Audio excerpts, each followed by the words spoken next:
Welcome, welcome, welcome, welcome to the Liverpool 12th Man Show. I'm Liverpool 12th Man just as much as you are the 12th man as well. And you are joining me today for a review of a League Cup game that gave us a little bit more trouble or a little bit more concern than we necessarily wanted. But big up, Dustin. I see you in the house. Hopefully Lucky joins you too pretty soon because I know Lucky saw the 12 a.m. rather than 12 p.m. But anyways, big up to everyone that's joining me today. It's going to be a fun little show as always. You know, it's going to include your comments, going to have a little insight. Uh, most importantly, we're going to get to some reviews and also look at our future matches that are coming up that are going to be definitely some interesting endeavors, to say the least. Big up Redbird D9. Big up. Our number 9 definitely played well. I think, just want to put that out there. So no spoilers, but definitely want to say that as much. And also big up to John Conway, always loyal and proper red that supports, shows love. I really do appreciate that, John. Good to see you. Good to see you for sure.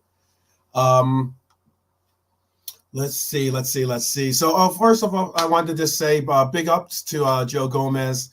It was a milestone game. I was hoping he'd have a milestone goal. But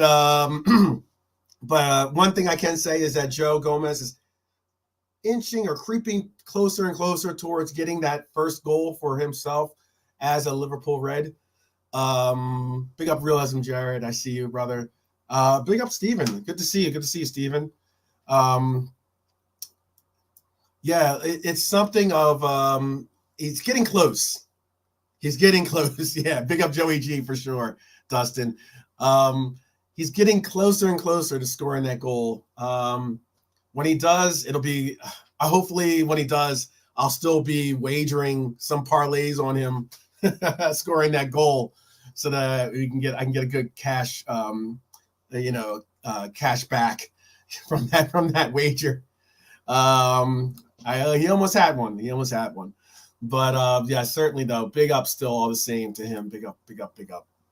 I wanted to go into this a little bit. So I included this time, I'm going to put up the app that I use as well, but I'm going to include this. So this is like basically how I saw or how it broke down. This is the lineup that we had to go up against. I got pretty much the Fulham lineup pretty much on par or on spot as to what we're going to be facing. But the Liverpool lineup was a little bit more interesting, especially since, in the beginning of the app, I know some of you guys joined for the preview. A lot of apps, a lot of Google, ESPN included, didn't really have an idea as to how we were going to be going out onto the pitch for this one, because they had Joey Gomez actually. Let me see, make sure I get my pointer so you can see my pointer here. They had Joey Gomez on the right side and Connor Bradley on the left side, which I wouldn't have been really angry at seeing, to be honest with you. The reason why I said I wouldn't have been angry at seeing that is because you can see now how much our team relies on an inverted presence, an inverted halfback presence. Big up Red for Life. I see you, brother. Yeah, I know. I feel you. Realism Jared was like talking to me about there's no way Connor Bradley's going to start on the left side. And I'm like, I'm just telling you what the app's telling me. And what all those major sources were telling me too, whether it was ESPN, like I said earlier, or like or even what else would I? Oh, and even Google and stuff like that. They're all telling me the same information that I was trying to get, pass on to you. But game time, we did see the real lineup. This is the real lineup that actually ended up playing for us. Let me see real quick. Let me see what Redbird said about. He said, Redbird said, I'm praying Joey scores at the Cup end. He deserves a goal, and you can tell the players are behind him. He's definitely going to score his goal this season. I think so too. I think so too, Redbird D9. And I would like to see that also. I would like to see him score that goal in front of the cop. It'd be kind of like very, very it'd be really, really cool to see how the team reacts. I know how the crowd is going to react. I'm sure they're going to go pretty nuts, considering that, he's the longest tenured player that we have. So, it's been a long time, and he's definitely had some really, really he's had some presence or some opportunities, I should say, to have scored that goal. Had one again, like I said, in this game. Bradley had a great game. Yeah, we're going to break that down, John. I want to really get your guys' takes on some of the performances that we saw, because I watched this game over. Like I said, that's the reason why I do sometimes show up on other panels, or I'll even jump into other people's chats from other platforms and kind of give insight, or kind of give my reactionary takes. But I tend to like to do my my my reviews the next day, because it ends up being, by that time I will have most certainly already taken it to the extent. I'm going to make sure I show you. I want to make sure that Curtis gets more proper billing, because I thought Curtis had a good game too as well. Let's see. Yes, you know what? It was an interesting game as well. Reels from Jarrett was right about this as well. He says having two academy players just starting out this season in the same back line in the semifinal is not a good idea. Okay, it's not necessarily. I wouldn't say it's not a good idea. I would say more so it's not an ideal situation. I don't know if it's not a good idea. It's more so not an ideal situation, because obviously, and before we even get into this, let me show you something real quick. We're not going to go into the ratings just yet, but I wanted to show you something on here, which is very, very interesting, because the way I have it pictured up. So make sure you can see all of it. So here is the list of all of our players, obviously. And if you look right here, so this is right about, right where Alisson is, right? And I put I put a little breaker in there just so we can have so you can see Mr. Number 13 here. So if you look at our situation, what's very interesting about it is Mo Salah and obviously Endo, both in a situation where they're all for AFCON or Asian Cup. But when I look at this lineup, or look at our roster, what was troubling is that we had, including the two already, okay? We had Dominic that wasn't available. We had Robbo that wasn't available. We had Simicast that wasn't available. We had Thiago that wasn't available. We had Bishetic that wasn't available. We had Trent that was a big blow for us that wasn't available. Obviously, we don't have Matip and we don't have Doak. That's 10 people. I'd use all my fingers on both hands to go about showing what we're dealing with. That's why I say it's not like, I wouldn't necessarily, it'd be a good idea in the sense of, hey, we've played Kwanzaa before this year. There's been cases where we played other youth academy players with our team, and they've stepped up and they've actually performed. Bobby Clark played well. We've seen good performances from McConnell. We've seen some really decent performances from our youth academy players, but it's not ideal to put them in that place. It's not ideal to have to, have to rely on them the way that we are. I want to properly nurture them into the roles that they have to be and have to play on this team, of course. But throwing them into the fire and just hoping that they don't come out burned is not a good idea. That's not a good idea, but it's certainly not ideal. That's how I would place it. So let me just get back to this real quick. Yeah. I see Redbird. I see Redbird. Redbird's asking me, he said, why are you mentioning the ghost Diago? He's been missing a year, so you can't count him into your equation. I got you. He's actually one of the players that we are most likely going to see pretty soon, apparently. I actually had that listing set up the way that we most likely will see the return. But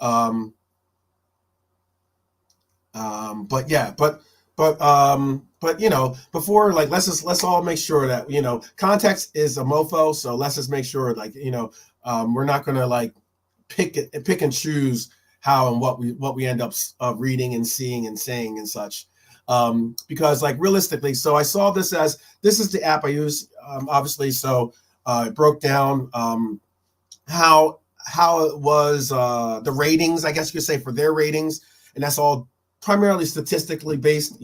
Obviously, what I utilize myself with is I utilize the statistics, and then I usually say, utilize my eye test to say, oh, should I bump them up or should I bump them down a level?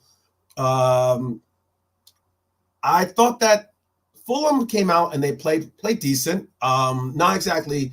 They did what they needed to do. They got the lucky goal. They had a goal from a lot of break. It was a bigger breakdown than just Virgil's mistake as well. Let me just make that clear. There was a lot more. It was like kind of like with any mistakes, sometimes, or for most mistakes, it ended up being not just one mistake. It ended up being a domino effect of mistakes. I know there's some people out there that are saying that Kelleher, that was a difficult. It was a difficult shot for Kelleher to make. Some were saying how Alisson would have made that save. I think he might have, because he's a little bit bigger presence, and he would have probably made his body a little bit bigger than Kelleher did, and possibly maybe have a little better reaction to make like a kick save. But there was more to it than just that. I mean, there's the breakdown obviously by Virgil. There's the breakdown of Ibu, who could have basically reacted better and really gotten to the player, but he kind of just like froze for a quick second. So yeah. But it is what it is, So, and I agree, Redbird, it would be boring if we all had the same opinions and everything else. So that's why we're here. We're here to be able to have a forum that we can go back and forth and and deal with the critiques that we all have for our players and for the game and everything else. So that's why we're here today. And again, I do appreciate you guys taking this ride with me. So I will show this. This is basically what our momentum was looking like. This is the momentum, the attack momentum of the game. I thought we came out pretty decent. Tell me if you thought different. Like, you can definitely give me your analysis, or give me your like little bit of your critique of how the momentum and the flow of the game went. Clutch Jones. I like that name, Dustin. I like that name. I might be snagging. I call him Cujo, Cujo, because there was a movie here in it was a movie globally, but there was a movie, it was like in the 70s, I want to say, or something like that, maybe early 80s. I don't know when it came out, but like there's a movie. It was about a ravaging dog that was like a crazed dog that was like a horror. It was like a horror, kind of like a horror film, but it was like his name Cujo, the killer dog. Yeah, it's a killer dog. And then I just think that for me, Curtis got that dog in him. You know what I mean? He's got that dog in him, and I think that like he's just like, he's our killer dog. Like we can let him loose, and he'll plays well defensively. Is able to hold on to the ball well. Able to progress the ball. I know people get on him about holding on to the ball too long, but all the same, has an eye for goal. Has a lot of things in his locker. And and I like the fact that he has started to round into form so importantly in this year for us. And it's been like stupid, crazy little weird knocks and injuries he's had to deal with that is kind of like, kind of like put little bumpers into the road for him to get to where he's at now. but I'm glad to see that he's like, really making a place for himself on this team. But back to this momentum thing. I thought we came out decent. We didn't come out scared. We didn't come out like, obviously we're starting with like some positions that players in positions that aren't their necessary natural positions. And I thought we came out decent. As you can see here, the progression of momentum was more so on our side until we gave that mistake. We had a mistake in our final third that resulted in a goal, and they placed it well. They got the goal. And knocked us on our keister a little bit, but as you can see, we started to pick up and get more of a footing in the game. They had a couple more attempts, but second half different. It's been like this all year for us, somewhat, or good majority of games. It's been I'll pick up Chris Angel. Chris texted me earlier. So he had no excuse. He had to be here. Well, Realism Jared, I don't know. Chris might have a different opinion about that. Tell you the truth, we had an episode actually. I called it the next man up episode. Basically, like you have to have that next man up mentality of like, hey, you know what? I get that this player's down. Next man up, step up. And that's what a lot of these Reds do. But Realism Jared's saying that I think Trent will be out 2 months minimum. I can't see a tear healing in 3 weeks unless it's the slightest of tears. Still waiting for Thiago to get back since they still doesn't. I know. I'm not even going to bring up that. That's just crazy. I thought he was going to be back in October. We saw him on the pitch. We saw him practicing. And then he kind of like, just I guess it wasn't really going the way he wanted it to go. But yeah, Chris gave us some really, really important and really intricate analysis of his interpretation. Obviously, he's not seeing the X-rays or seeing the scans and everything else, but he's going by what the reports are saying, and he gave us a real concerted effort on what to expect when dealing with those types of injuries, those type of returns, and what kind of output we should expect from those players when they do return. So if you haven't seen that, definitely check out that episode, and be sure to leave a comment, obviously a like. But so the momentum really swung, and if you see these two goals, I get that right here, and make sure I see that. Right here is where you saw some momentum from them, and they had a couple of different breaks, here or there.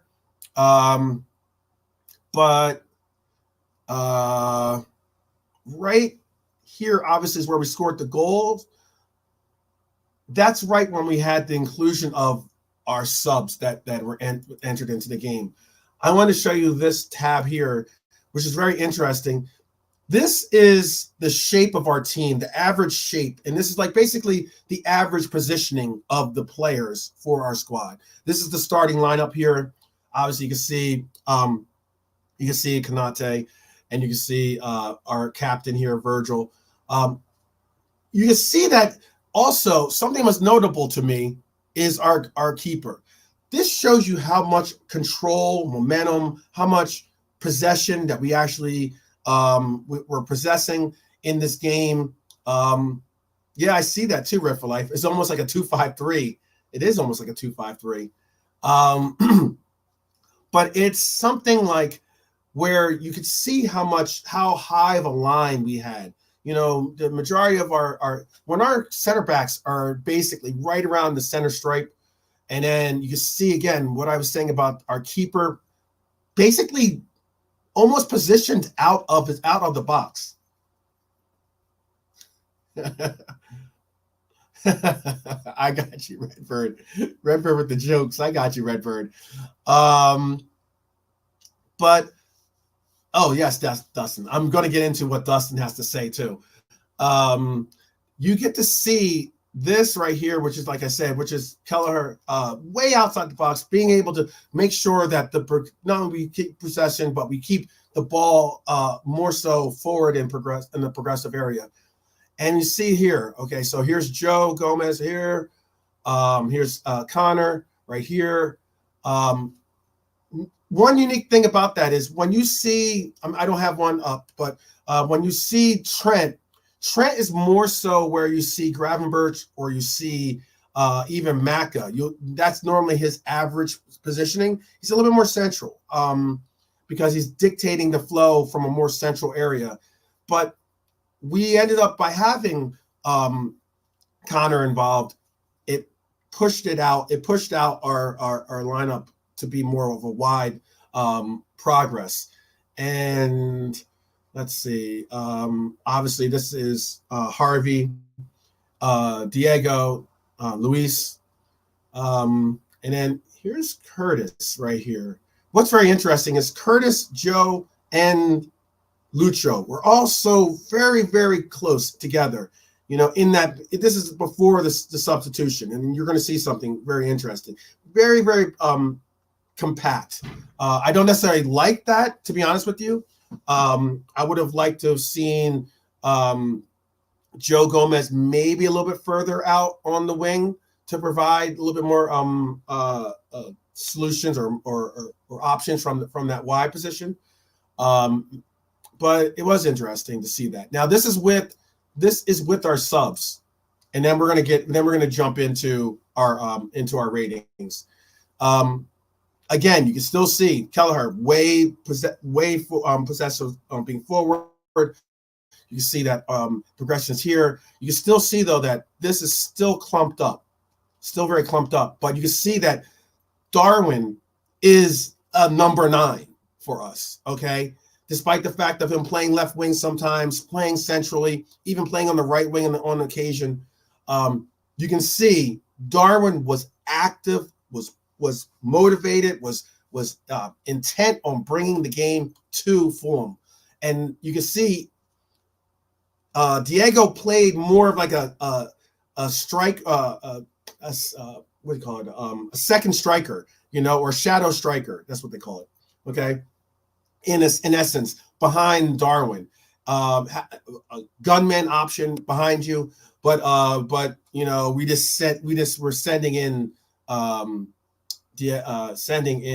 our number 9 to be that presence in our flow, and that's what I wanted. That's the reason why I wanted to show a difference. Is you can see the difference again. See how much more of almost like a box shape, the way that Red for Life called it earlier, more like a 2, and then here 1, 2, 3, 4, 5, and then a 3, a front 3, and then to go into this, which is more of a 2. I guess you could call it like a 2-5-2-1 almost in a sense. In that you see the 2 here, but you have 1, 2. Cody right here playing a little bit, playing midfield, but also playing the front, playing that right wing side. And then obviously there's Maka, there's Curtis, Joe, but then you see we had more of like a 4, in essence, a 4-2-4 for me. I know a lot of people kept saying, oh, well, Cody didn't play wing, he played midfield. Yes, I get that. He definitely helped out in the midfield. But for me, it was more of a 4-2-4 in essence. As in like you take this line right here, and then if anything, you saw Maka and you saw Curtis flow into the central regions a little bit more in those central channels, and you saw Cody take on this empty space here, and so you saw Diego take on it, you saw Cody take it on, and obviously you see Darwin just waiting for breaks, and you saw Lucho go forward in that region right there. I'm going to hop into this real quick. Actually, might as well just go right into this. Let's get our ratings here. I know we got a good crowd in the chat. I want to definitely get some good votes and get some good inclusion going on. So I'm going to share this tab, and I'm also going to look at some comments real quick, make sure I didn't miss out anything. Red for Life was saying the 2-5-3. And this is the joke I was laughing at earlier. 12th man, when you saw Thiago on the pitch, he was practicing for his new role at Anfield, groundsman. I think he's isn't he? He might be right now. He's just the bench steward. He's just the bench steward right now. He's like, you know how you have like the stewards in the crowd. He's the steward for the bench right now. He handles the bench. We're gonna see him eventually. I mean, he's so much. I'm so far reserved and so far like cool with not seeing Thiago. It's almost like, you know, for a while, I have a I'm not gonna say what kind of car it is, but I had a car. It's a German model car, and German cars are great, but also big shout out to Baz. I haven't seen him in a long time. I definitely got to check on him, make sure he's doing well. I know that he's going through a couple of things personally. So big up to Baz, because I know Baz is very big on German cars. He has like a Mercedes, he has a BMW, that kind of stuff. And this car for me was just there was always some issue or problem or something like that. You know, it was always in the shop for the most part. You know, so I was just like, at one point I was just like, you know what? I'm not going to drive this car. Just get it right for me to be able to drive, and that's it, right? So that's how I kind of look at Thiago. I'm looking at it as like, you know, obviously he's I don't know many Spanish cars or even Brazilian cars. But so, you know, he's that high price car that you don't just toss away or throw away. You can't just necessarily sell the car without taking a loss on the resale. So you just stick with it. You probably got this car because you love that type of car, so you just stick with it. And you're going to get it right. You don't really care. And that's what a Thiago is for me. I'm just going to wait to see.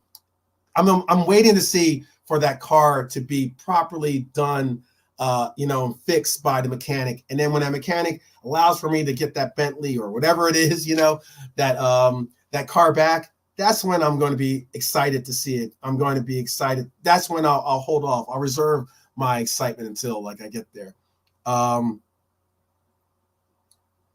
Okay, I got you. Jay Kismet, big up. That's cool.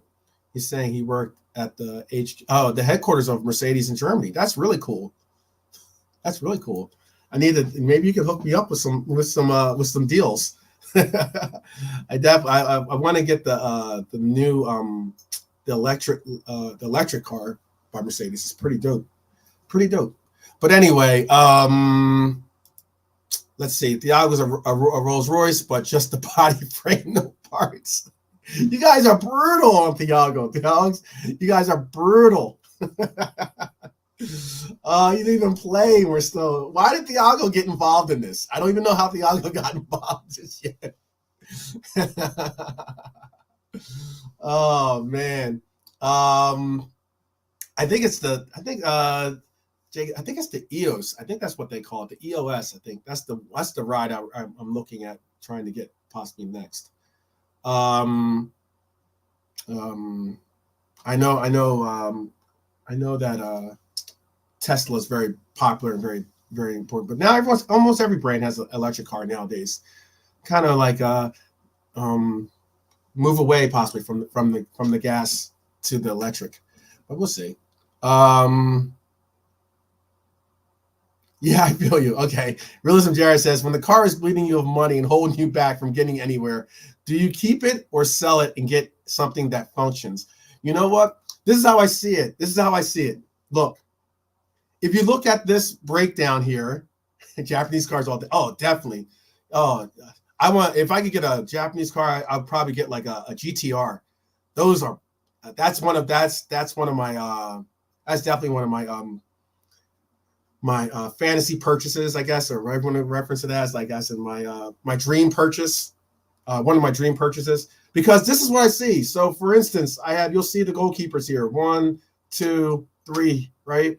I'll make sure this is on here. Actually, 1 here, 2 here, and 3, right?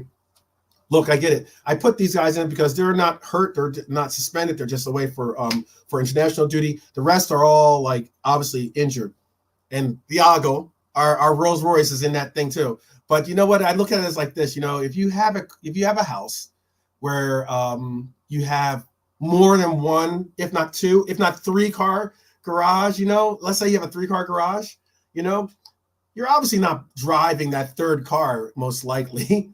That's like your weekend car. That's like the car that you break out for like special occasions. That's like that. Oh, it's a Sunday, so like I'm just gonna go for a spin, or I'm gonna drive this car to the car show and just sit in the parking lot and just have because out here in Arizona we have a bunch of car shows. There's one actually right near my home, so like that's what the Algo is for me right now.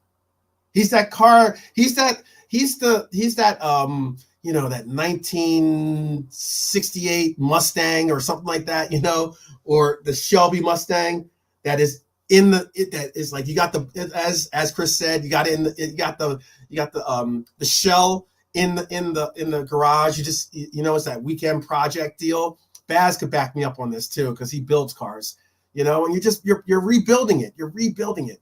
And when you get it redone, it's redone. But for sure, it's not your work car. It's not your going out for groceries car. Like, you don't take a Maserati and drive it to the supermarket. You just don't. You just don't. Let me say, word to the wise. Do not buy a Maserati and expect to drive it as an everyday car. It's just not set to be that.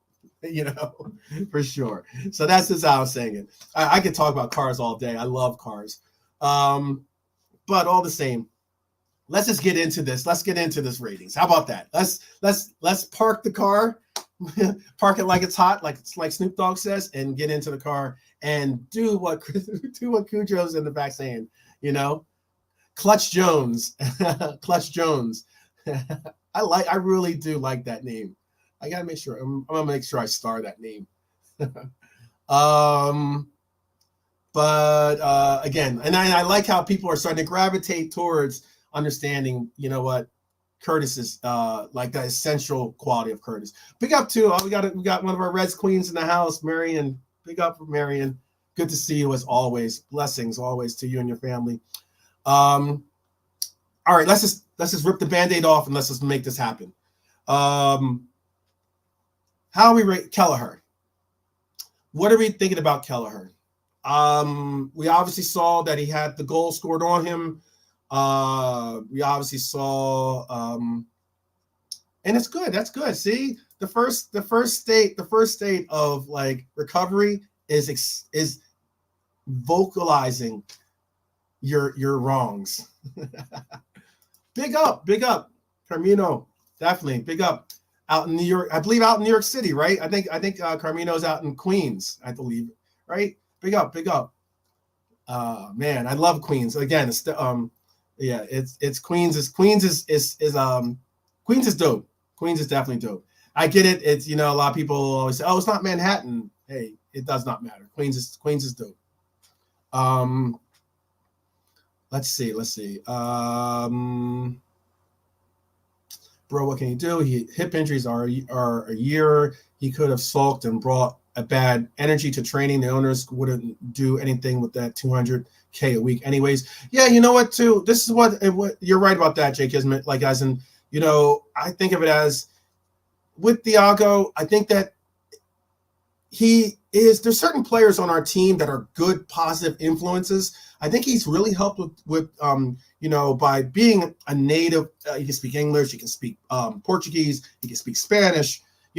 By being able to communicate, being able to be a veteran leader, it really does make a difference. But at least that's for me, and that's why I like having veteran leadership. I like having important leadership in the locker room. I know people can say, "Oh, well, everyone's a leader," and this and da da da da. Yeah, I get that, but there is a difference.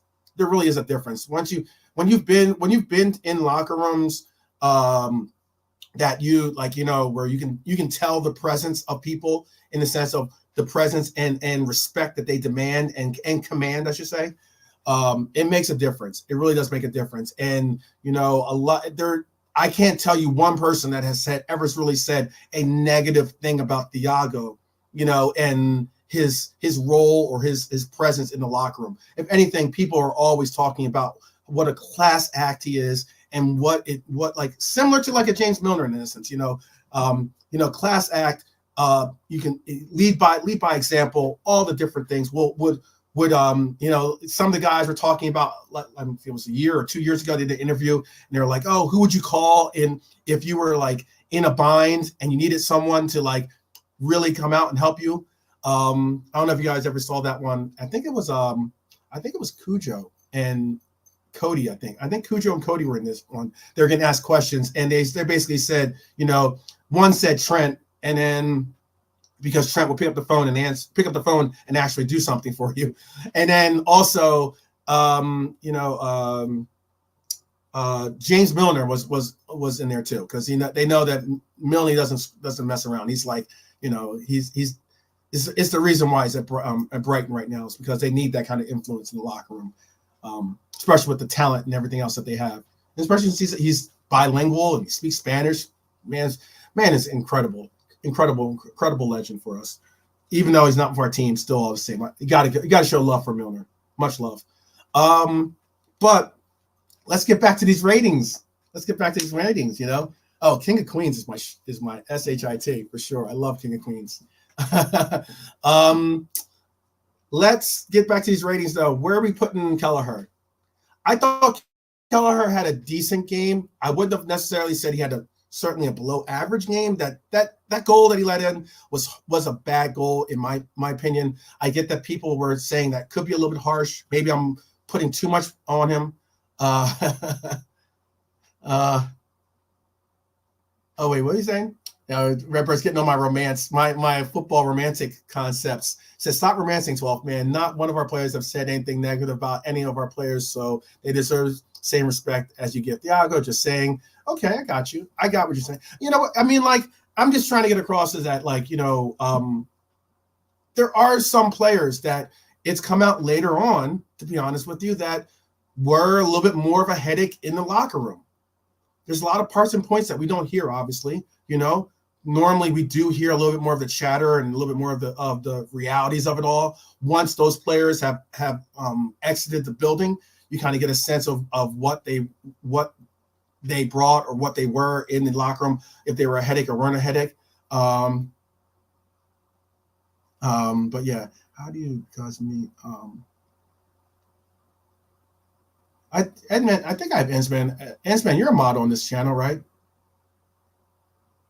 I don't know what that's. I think that sentence. I don't know. I'm trying to read that sentence. I don't know. It says, "How do you because me a mod on this channel?" I don't know. I'm not sure of that, but I give him a 7. I'm gonna get back to get focused here. I'm not gonna romance too much here. Okay. I'm sure if Pops gets in the chat, he'll probably get on me about being too much of a romantic here with the football romantic. But yes, I gave Kelleher a 7. I thought he had a good game, not a great game. Had a couple decent saves, but yeah, for the most part, I was a little disappointed with that one attempt. But it is what it is. What are we doing with Joey? Oh wow, 5 more to 200. I didn't know that. That's what's up. What are we doing with Joey? Are we looking at Joey as being a oh, definitely ends. You should be already a mod already. I'll definitely hook that up and make sure that I can make that happen. I'll hook it up. I'm not gonna do it right now because I don't want to like freeze up the frames and everything else. But I'm going to make you a mod so that you can do what you need to do by helping out a brother. I appreciate that. So I would have said for Joey, I thought Joey had a good I thought that Joey had a good run. It's interesting tell me guys if you guys see this or not, because I was listening to Stevie Nichols really his take on Joey, and his take on Joey was very, very it was somewhat critical, and that's all well and good. It was, I guess he was trying to be constructive with this criticism. He didn't say he was a poor player or a bad player, but he was talking about how Joey, if he opens up his body a little bit more or doesn't necessarily, he could possibly utilize his passing and crossing a little bit more on the left-hand side. Let's be honest, Joey is not a left back. Let's just be frank. He's a right back, if anything. If you had to pick right back or left back, I'd rather see Joey on the right than on the left. But Joey is so versatile and such a capable utility player, and that's not a negative, that's not a knock. Joey is doing a service for us right now, and I appreciate that from him. So Red for Life had Joey as an 8. Okay. Are we looking at an 8 or a 7 for Joey? I thought he played above average. I could give him above average.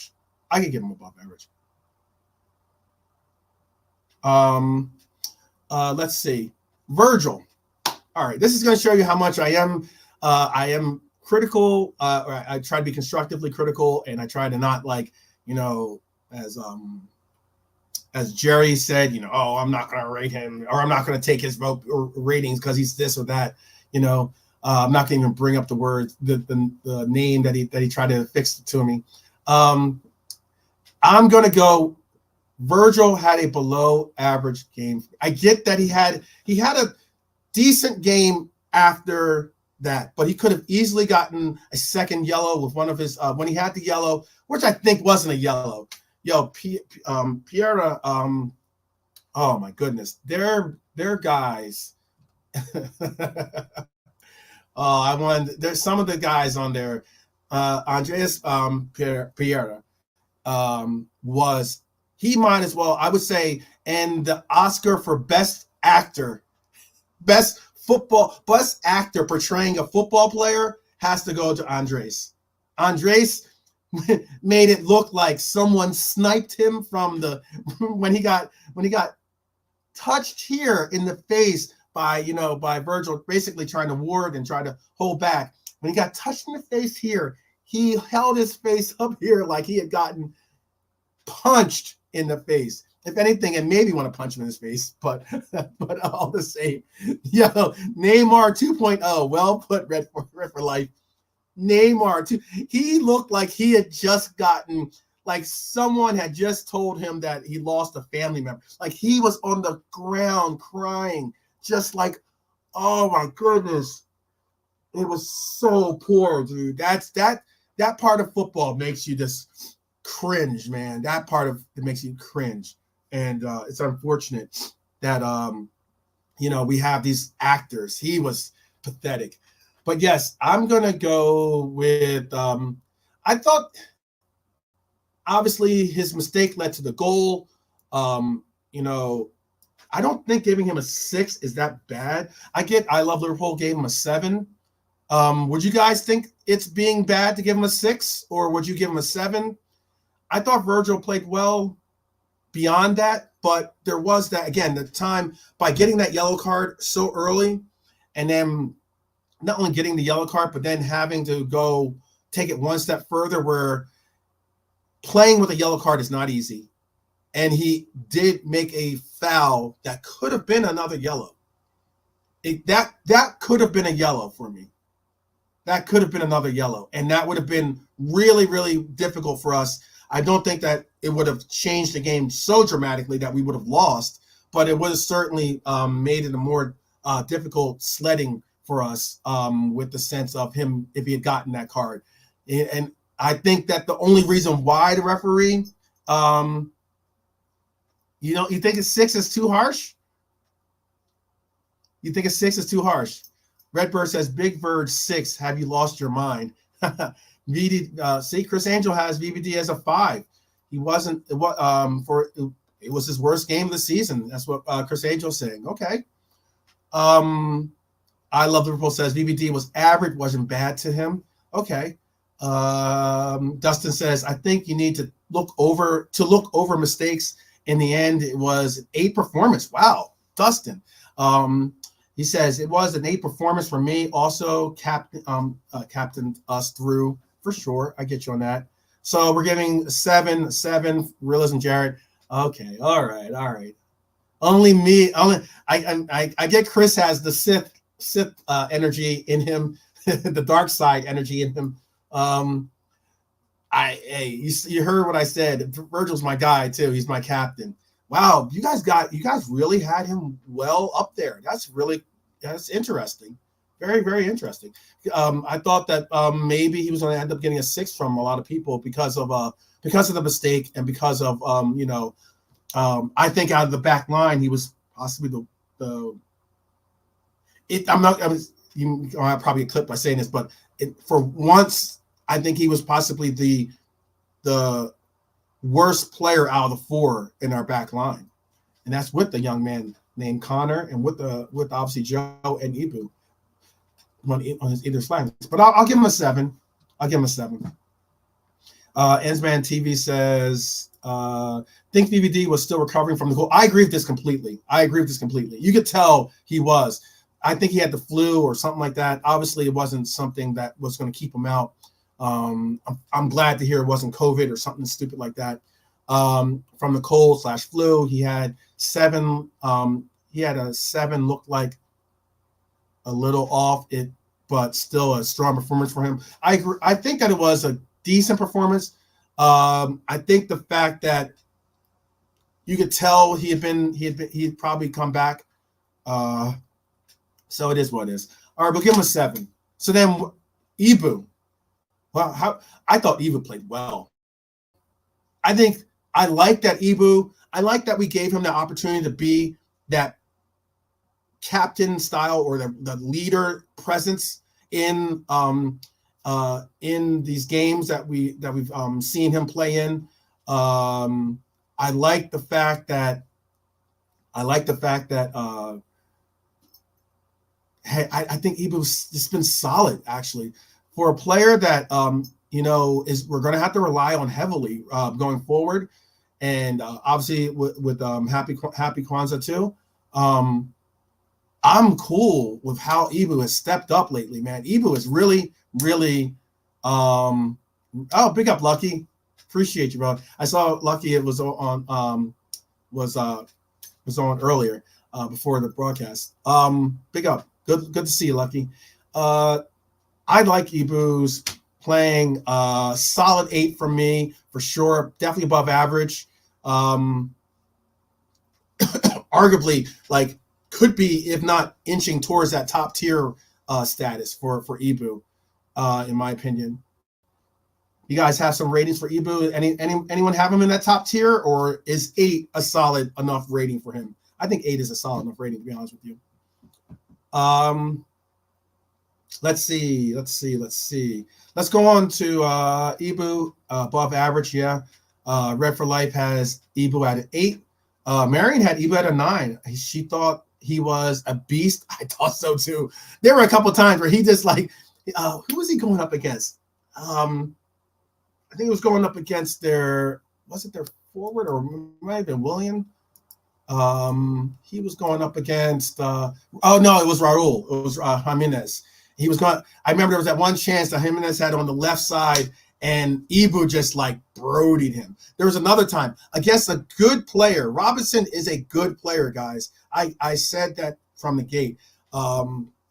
And obviously, I said that was one of the players I said a focal point player to keep an eye on, especially for players that get the spotlight on them as being maybe a platform to say, "Hey, I'd love to play for your team, so let me ball out." And that's normally how a couple of the players that we've ended up picking up have gotten the pathway to playing for Liverpool. But Robinson played well, and there was a one time when Robinson and him were in the corner of the box, and like. And I remember Robinson is a strong guy too, by the way. And Ibu had him a little bit like gripped up a little bit and kind of like put him where he wanted to put him, basically, And Robinson was having none of that. I thought it was definitely cool to see. Oh wow, Ensman has him as a 9. He was solid. I agree. I thought Ibu had a fantastic game. Defensively, he was just dialed in. I think we're getting outvoted and to put him in a 9. So it looks like other than you and Marion having him at 9, it looks like the majority of people have him at 8. I'm cool with 8. We can bump him up later if it comes down to it. So let's move on again, like I said, to our to Connor, our young man that was filling in at the right back position. Obviously, we're not going to rely or look for him to bring the kind of creativity, the kind of presence, and everything else that we expect from Trent. However, I thought the young man took a little while to get settled in. Again, like I said, he was a part of the breakdown on the goal. I don't know what happened to him, why he fell down on the play. I thought that that was unfortunate. I think it was a little bit, maybe the butterflies weighed him down in the stomach, and that's why he fell early in the game. But I thought that he rounded well into form towards the middle and especially towards the end. Maybe it was Klopp that gave him a little pep talk to say, hey, just go out there and play your game. And that's what he did. Bradley, a lot of 9s. Wow. All right. I would certainly put him in. I'll give the young man a 9 for right now. A lot of 9s. I love Liverpool has Bradley as a 10. Chris Angel has Bradley as a 9. Dustin has him as a 9.5. Wow. Realism Jared has Bradley as a 7. Was solid. I'm more on the lines of that little bit of a rookie mistake in the beginning where he fell down. Definitely was kind of like made me kind of like wow. You guys are if you guys can influence Chris Angel into shedding a little of the light of not going away from the dark side. Wow. Ensman has him as his man of the match. Okay, so he's definitely a candidate. He's definitely a candidate. Yeah, because as much as we're giving, I know that was Ensman's man of the match, but I have next on this list. I have Curtis on this list. I have Curtis on this list, and albeit when we get the top tier, how I do it is you're a 9 and the man of the match is a 10. We will get there. I get you. I see the votes. I see the votes piling in for man of the match. Dang, he's got a lot of you guys really, really sold on Bradley. Wow. I love Liverpool. Said it. Ensman said it. That's really, really, really, really cool to see. Yeah, finally, Beijing Angel has seen the light. We'll see. We'll see about that. Because this is another individual I thought that had a very good game. Very, very good game. He obviously got the goal from a deflection, but still got the goal. And I thought that people are starting to, there's a lot more forums, a lot more platforms. There's a lot more content creators. There's a lot more pundits out there that are saying something I think I was saying in week 3, maybe week 2 for Curtis. And it was right around the time when he had gotten the suspension, so it was right around the Spurs matchup. I said how much we're going to miss Curtis. I said how much I think that Curtis could arguably be the most essential player in our midfield. And what I mean by essential, meaning he is someone I always thought of Ginny as being that essential player for us when we had that run with that legendary squad. And I think that Curtis has not only taken on that role, he's made his own from it. He's not, I wouldn't even go Ginny 2.0. He's just Curtis. He's Clutch Jones, as was mentioned earlier. Cujo 2.0. He has definitely re-engineered his game. I love what we're seeing from Curtis. I love the fact that he understands that he's had bumps and ups and downs from his road to get here. But I love the fact that that has, whatever hasn't killed him has made him stronger. And it's really, really impressive to see what Curtis has done with his progress and with everything else that he's got going on. You have to give Curtis a 9. I think. I think that you have to give Curtis a 9. I see. I love Liverpool game on 9. Dustin says, "Thank you also, by the way, Ensman. I appreciate that, brother." Dustin, yesterday he was Clutch Jones. Won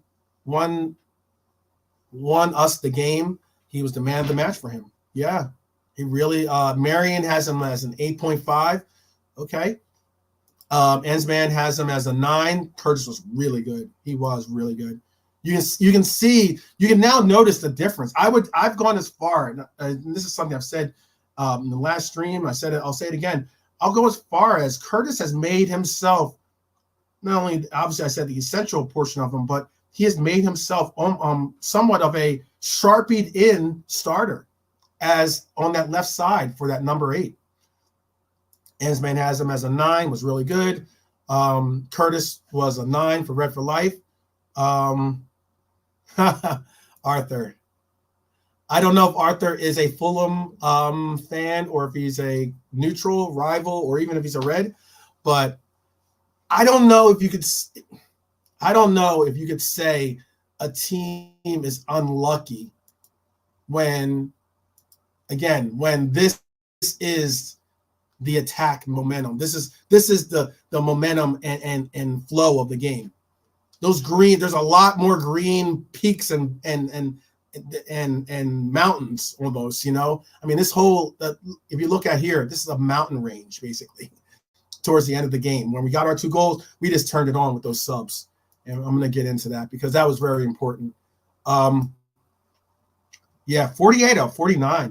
That is really, really good passing. His passing has been so incredible this year. Okay. Big up, Arthur. Big up.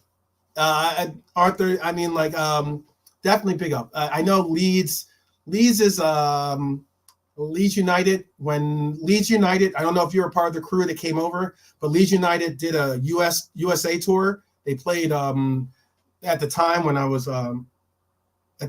working for FIFA at the time. And they did a tour and they did MLS games, and they played against DC United, and a lot of the Leeds United guys came. A lot of Leeds United supporters came over with them.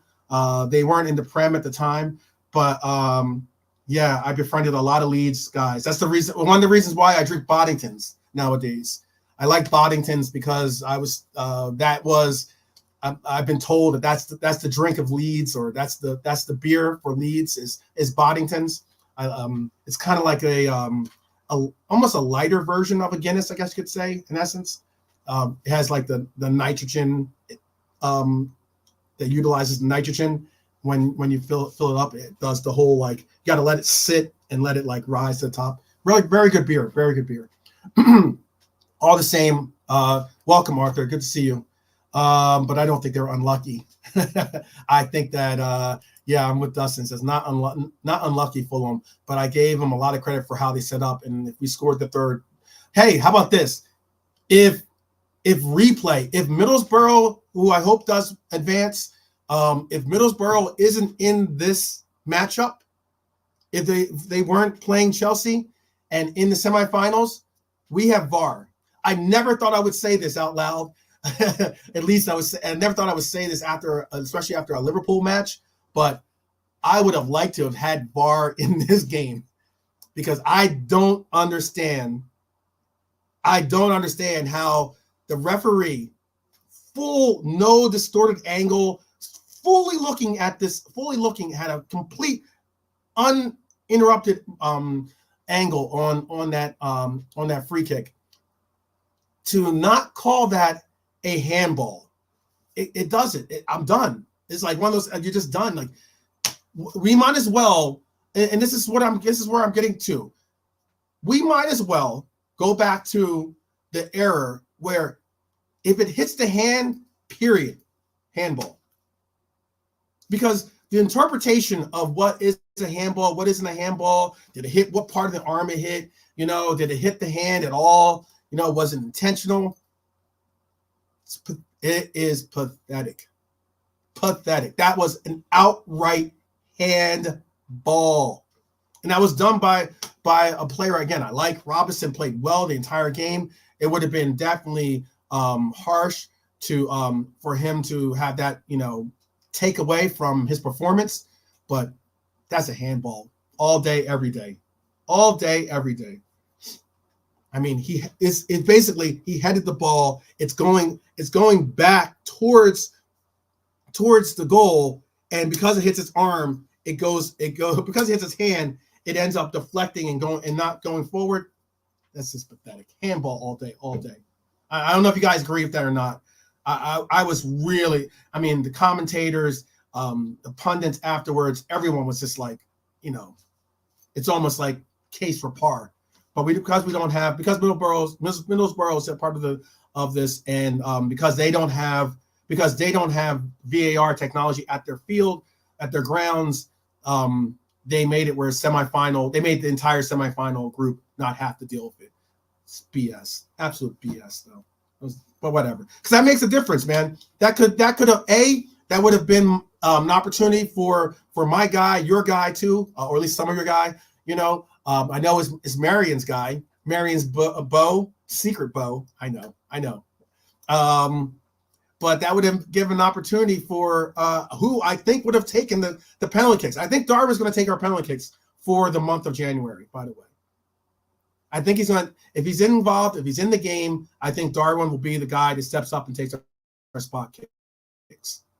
I've been asked about this before. I'm saying it again. I think that he's going to take our spot kicks because I think Darwin is I was somewhat surprised to see him take that free kick for us.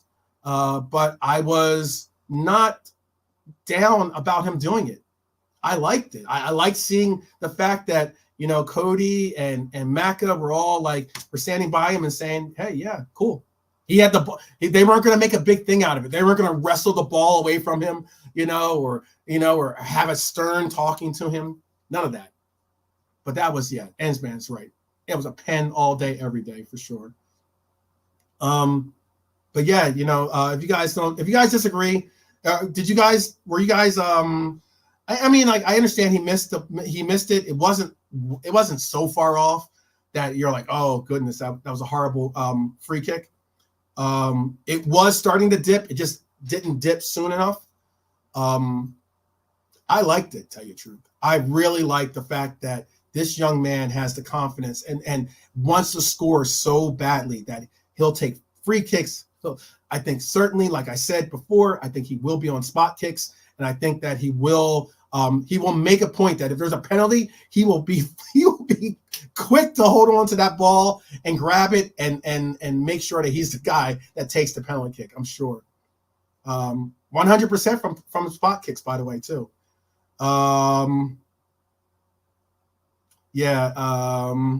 Let's see. What else were we saying? The same point, bro. Okay. Liverpool was saying he's at the same point. Just give handball for any contact. I don't care about intent. That's where I am at right now. It's almost like, if we're going to get to the part where we're getting to the interpretations and we're getting to did he mean to do it or did he not mean to do it? Or was it this or was it that? Let's just get to the point where we just say, it hits the hand. It's a handball. It's that simple. That's where I'm at right now. I know that that could end up biting us in the butt, but it's just annoying because it ends up getting down. It's too much interpretation. Too much interpretation. Let's get back to the ratings here, guys. How do you guys feel about Macca? I thought Macca had glimpses of a good game. Didn't necessarily bring it back to being a great game. I'm going to put Macca in as an average performance. Do you guys think different? I personally think that he had an average performance in that he had some chances sometimes where it's like, okay, cool. You can see Macca was like getting involved, was decent. And then there's other parts and points that you're just kind of hoping you're looking for a little bit more out of him. But I love Liverpool has Mac 10 at an 8. Dustin has him as a solid 7. I'm at a solid 7 too. Marion has him as a 7. Okay. Yeah, I think that Mac had a good game. Not superb, not below average. Certainly not below average. Okay, I get you. Honesty had Mac 10 as a 6.5. Honesty had him a 6.5. So that would have been a below average. But he was on that cusp of being like he's in that cusp of just being like a 75 to 70 rating, I guess you could say. Mac Red for Life gives him a 7. Okay. Yeah, I think a 7 is justified. How about for Diego? Diego got a start. I personally did not think that I didn't necessarily want to see him get the start, but I like the fact that, we are all learning how we're all learning how important rotation is, and how obviously a medical staff is most likely monitoring their minutes and telling them how and where to go. I have Gravenberch. I put Elliott and Gravenberch towards the end because they were subbed off. So I'm going to utilize them as being the last to rate, and then I'll bring on the 2 subs that we saw. But I personally, Diego is certainly so, man. You could see he was, you don't want to, you put a gun in that man's hand, someone's getting shot. That goalie is definitely getting shot, or the defender, someone, because he was in it. He was definitely in it to win it.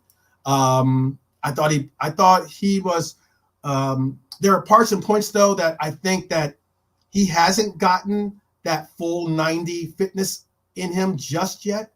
It's a difference. There's a certain difference when you get to go onto the pitch where you might have, let's say,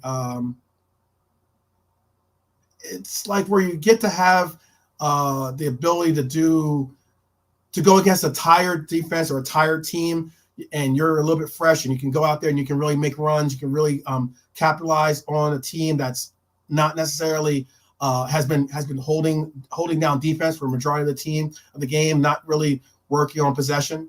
I love Liverpool. I agree with you. He'll get run. And we've seen some real glimpses, and we've seen some real savior style performances from Diego. I just thought Diego, Marion had him a 7.5. 7.5 from Dustin. I Love Liverpool had Diego at a low 7. Realism Jared, 7.5. Ensman had him at 7.5. He says Diego's pressing was really good. Linked up the play well, looked dangerous at times, or looked dangerous. I dropped the times. I'm sorry. I don't want to misquote you. Looked dangerous. Just needed a goal. I agree.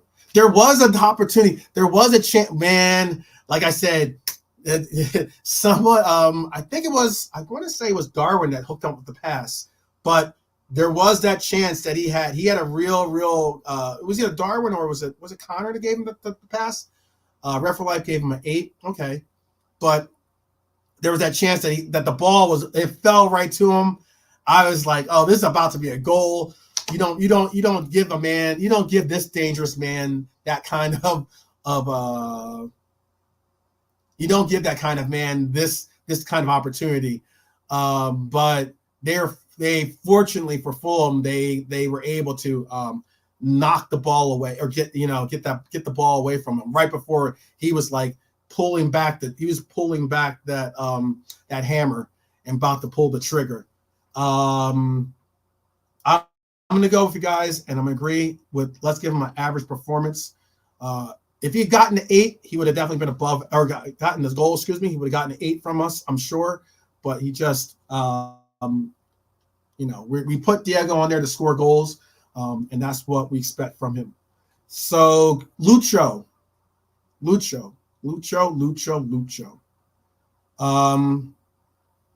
And this is going to be interesting, guys. Lucho. I had Lucho as a 7. I thought Lucho showed some real determination. I thought that Lucho was searching for his game. It's difficult when it's very difficult when you're going against a relatively at times 7, 8 different players in the box type situation, and you're trying to figure out how to break down the low block. I know that, if anything, Lucho is someone that we get. He just produces, he creates, he works, he hustles his butt off. You could tell that Lucho was. I didn't forget Dustin. I didn't forget Gravenberch and Elliott are next. Elliott and Gravenberch in that order are next on the blocks. I only put Elliott and Gravenberch towards the end because they were subs. They got subbed out, so we can rate them, and then we can go right to who they had as a sub. Red for Life gave Lucho a 7. I Love Liverpool gave Lucho a 7. Decent game, he says. Marion had Lucho at a 7.5. I'm going to be with you. I'm going to go with your ratings as well. I'm going to give Lucho a 7. I didn't think he had a below average game. I thought Lucho did well. Did well enough in that it wasn't a negative for his play. I don't think he was a negative in the game. And if anything, these next two players and the progression from that is why I'm going to say what I'm going to say. Chris Angel has him as 6.5. Realism Jared has him as a 6. Okay, I got you guys. I got you. Honesty got him at 5.5. I think that's what it is. Yeah, 5.5. Okay. Wow, the late ratings came in. The ratings for the low ratings for Lucho came in hella late. Average score. If it's average, it's a 7 for me. 7 is an average score. 6 is below average. I do it as like I know I know Redbird doesn't like grades, doesn't like being reminded of school. But for me, a 70 or a 7 is average. So a 70 would have been in grade school. It would have been a 70 is a C, a 60 is a D, and a 50 or 40, 30, 20, 10, whatever it is. Those are all failing grades. 8 is an 80 or a B. 9 is an A rating, and then 10 obviously is saved for man of the match. The average is okay. I got you. Yeah, I get it. I'm not did you call me a Leeds fan? I hope not. But yes, that's how I rate it. As in like a 7 is a 70 or a C. That's how I'm saying as average. If you got a grade and you got a C, that's an average grade. So that's why I say 7. That's why it's right in the middle, basically. So yeah. So let's get on to these two the two players or two subs who got subbed out. I thought it was a difficult game for Elliott at the right wing. I was disappointed a little bit.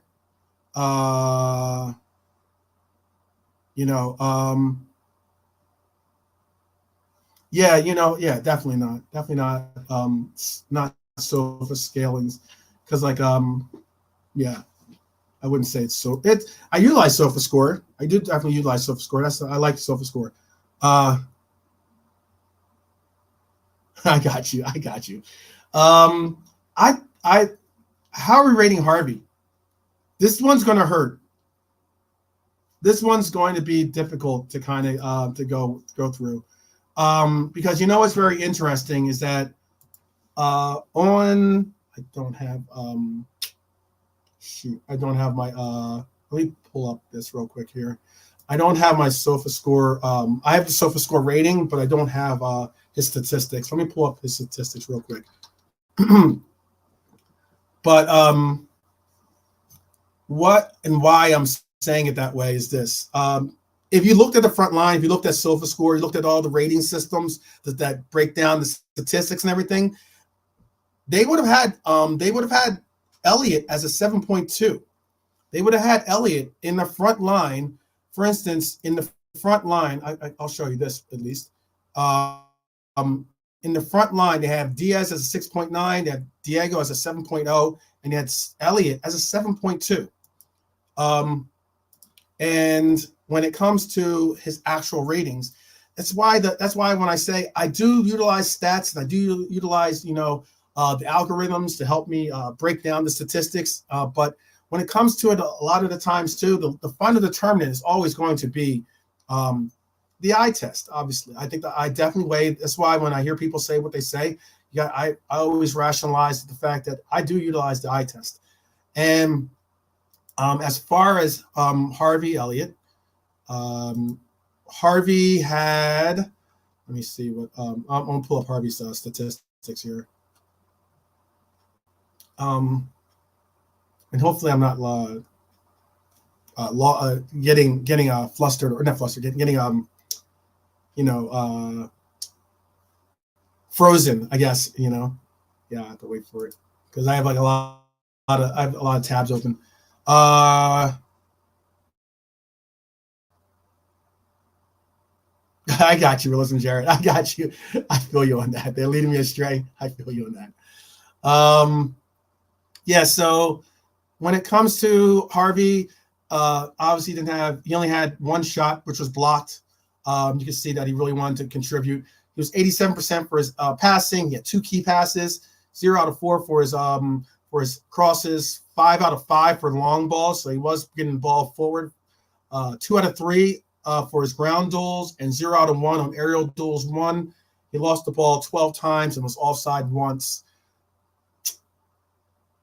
What are we looking at here, guys? I see I said Red for Life has him as a 6 or 6.5. I Love Liverpool has him as a low 7. Realism had him as I still can't believe he said 7 is average. That has me bamboozled. 7 is average. If you got Realism, Jared, if you're in school and you got a 70 on your paper, what grade are you getting? If you got a 70 on your paper, what grade are you getting? That's how I'm looking at it. That's how I'm breaking it down. That's the only reason why I'm saying 7 is average. So yeah, it's a C grade. It's a C, a 7 or a 7D. Drop a 0 behind every one of these numbers. That's what it is. It's a 70, an 80, a 90, a 100, if you want to call it that. That's how I'm grading it. Okay, it's a C grade. That's just how I'm grading it. But if you want to tell me a letter grade, tell me a letter grade if that's easier.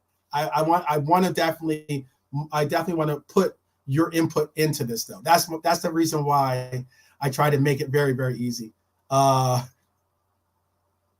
feel you. I understand how with differences in grades. I think we still have the same grade system when it comes to, and I know average 5 for in England. I'm being told by Marion at least too. I get it. Like 5 is in the middle of 1 and 10. I get it. That would be average technically. I don't think if you told me, for instance, if you had whether you're male or female out there, whoever is your crush, you know what I'm saying? And you told me that if you went and said, you know what, my crush is a 5. She's average. She's a 5. I would not say 5 is average. That's why I'm saying it that way. But all good, all good. We move. As Curtis is telling me, get on with it, man. Let's just go. So yeah. Let's see. I'm going to put Curtis as, so we have let's just go. If you don't want to put a number, just put a letter grade then. Okay, how about that? You can give me like a C, a D performance, F performance. Just give me that and I can figure that out for myself. I can do the conversion. I can do the conversions. We don't. I think I don't think we have a teapot. I don't know. We call them kettles. Some people call them kettles here in America. But let's get back to it, guys. Let's focus here. There you go. I Love Liverpool said a C-. There you go. Right.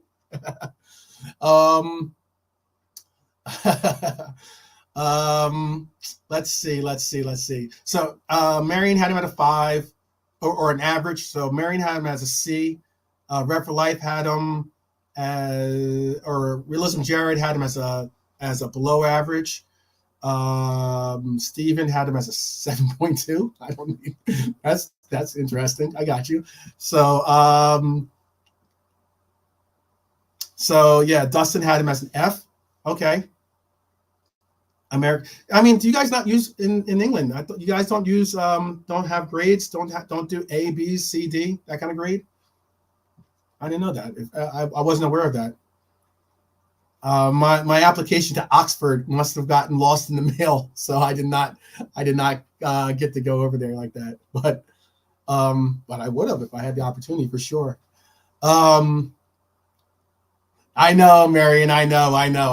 I'm breaking down. I'm only throwing letters out there just for some of the people that don't want to give me, that are trying to make it hard or make it difficult. I should say, pause, making it difficult for me to figure out where they have their grades for the players. We were doing so well, but Harvey, are we saying he's below average? Are we saying he's a failing grade for this matchup? I can't put Harvey in average performance. You could tell that he was frustrated walking off the pitch. You could tell. I know that the rating system that I use for the scores or for utilizing the breakdown had him as a higher grade. But tell me, is he a fail or is he a below average? Just tell me that. Was Harvey's performance a below average or a fail? I'm gonna put him below average for at the moment. Harvey is not a fail. I got you.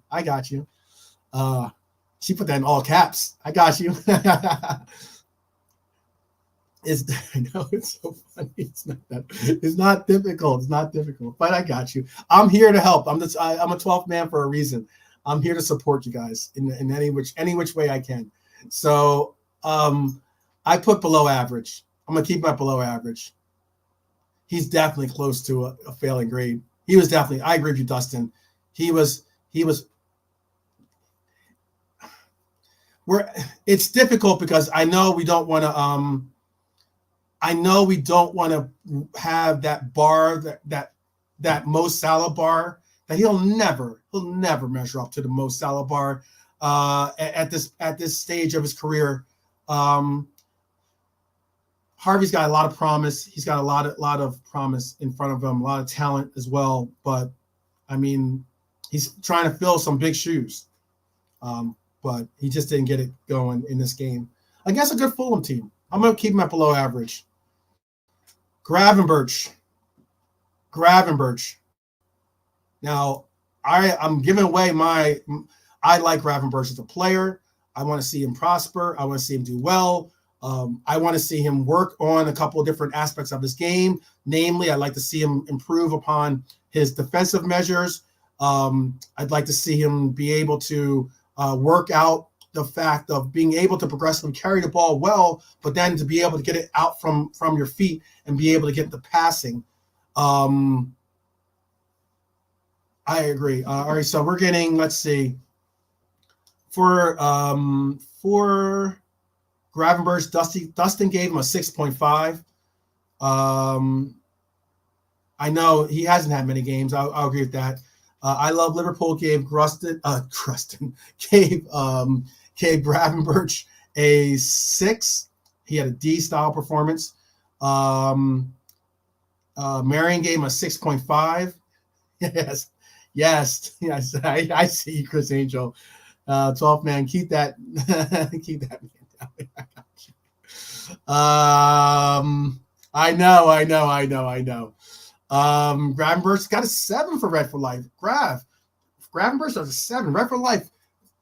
Please elaborate why you had him as being an average performance from him. Gravenberch was a 6.7 for Gravenberch from Steven. Okay. Interesting. I thought that Gravenberch had a poor game. I really do. With the apps and everything else, they had him as they have a scale where they put like, if you're in the 7s, you get a green, and then it's like darker shades of green as you go up to the 8 and the 9. Gravenberch was an orange, meaning that he was in that 6 range. I don't think Gravenberch had a good game. He almost scored. I get you on that. He almost scored.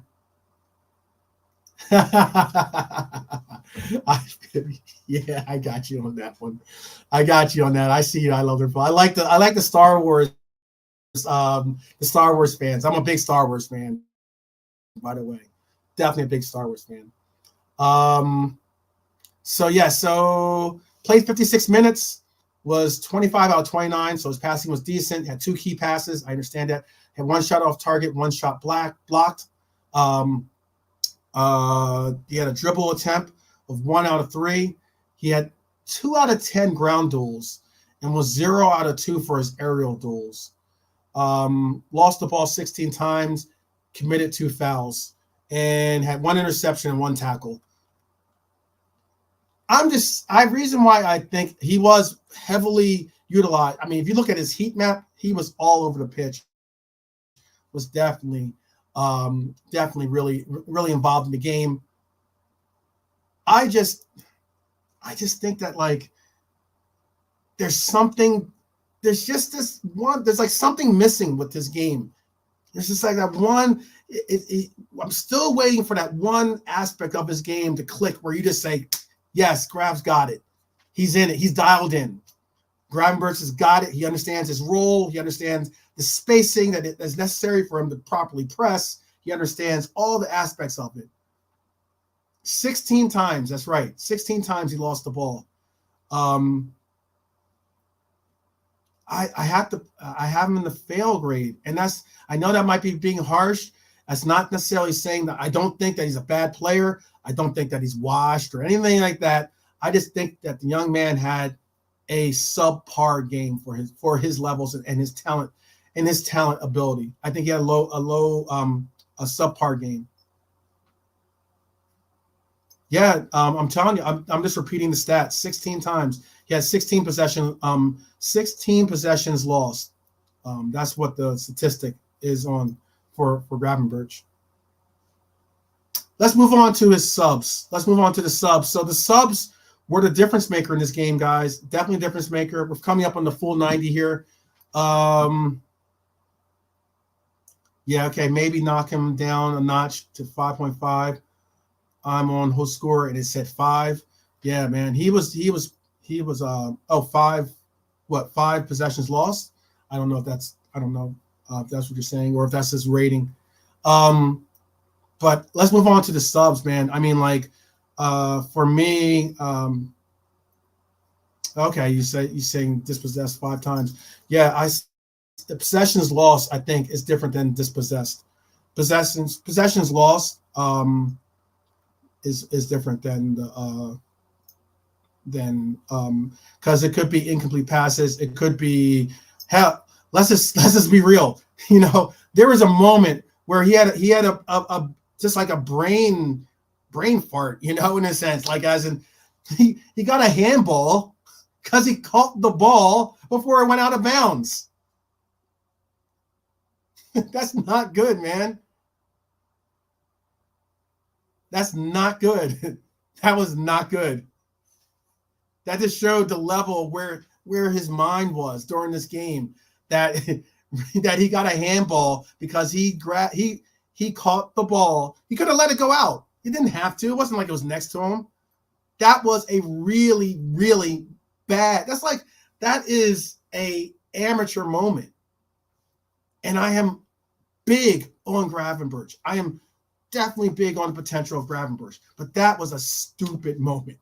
That was one of those things where it goes from being a throw-in for us to being a handball for them, or being a handball in possession turnover for that. That was just pathetic. But anyway, we move on. He's taken his lumps. He's in the fail grade. For me, I think you have to put him in the fail grade.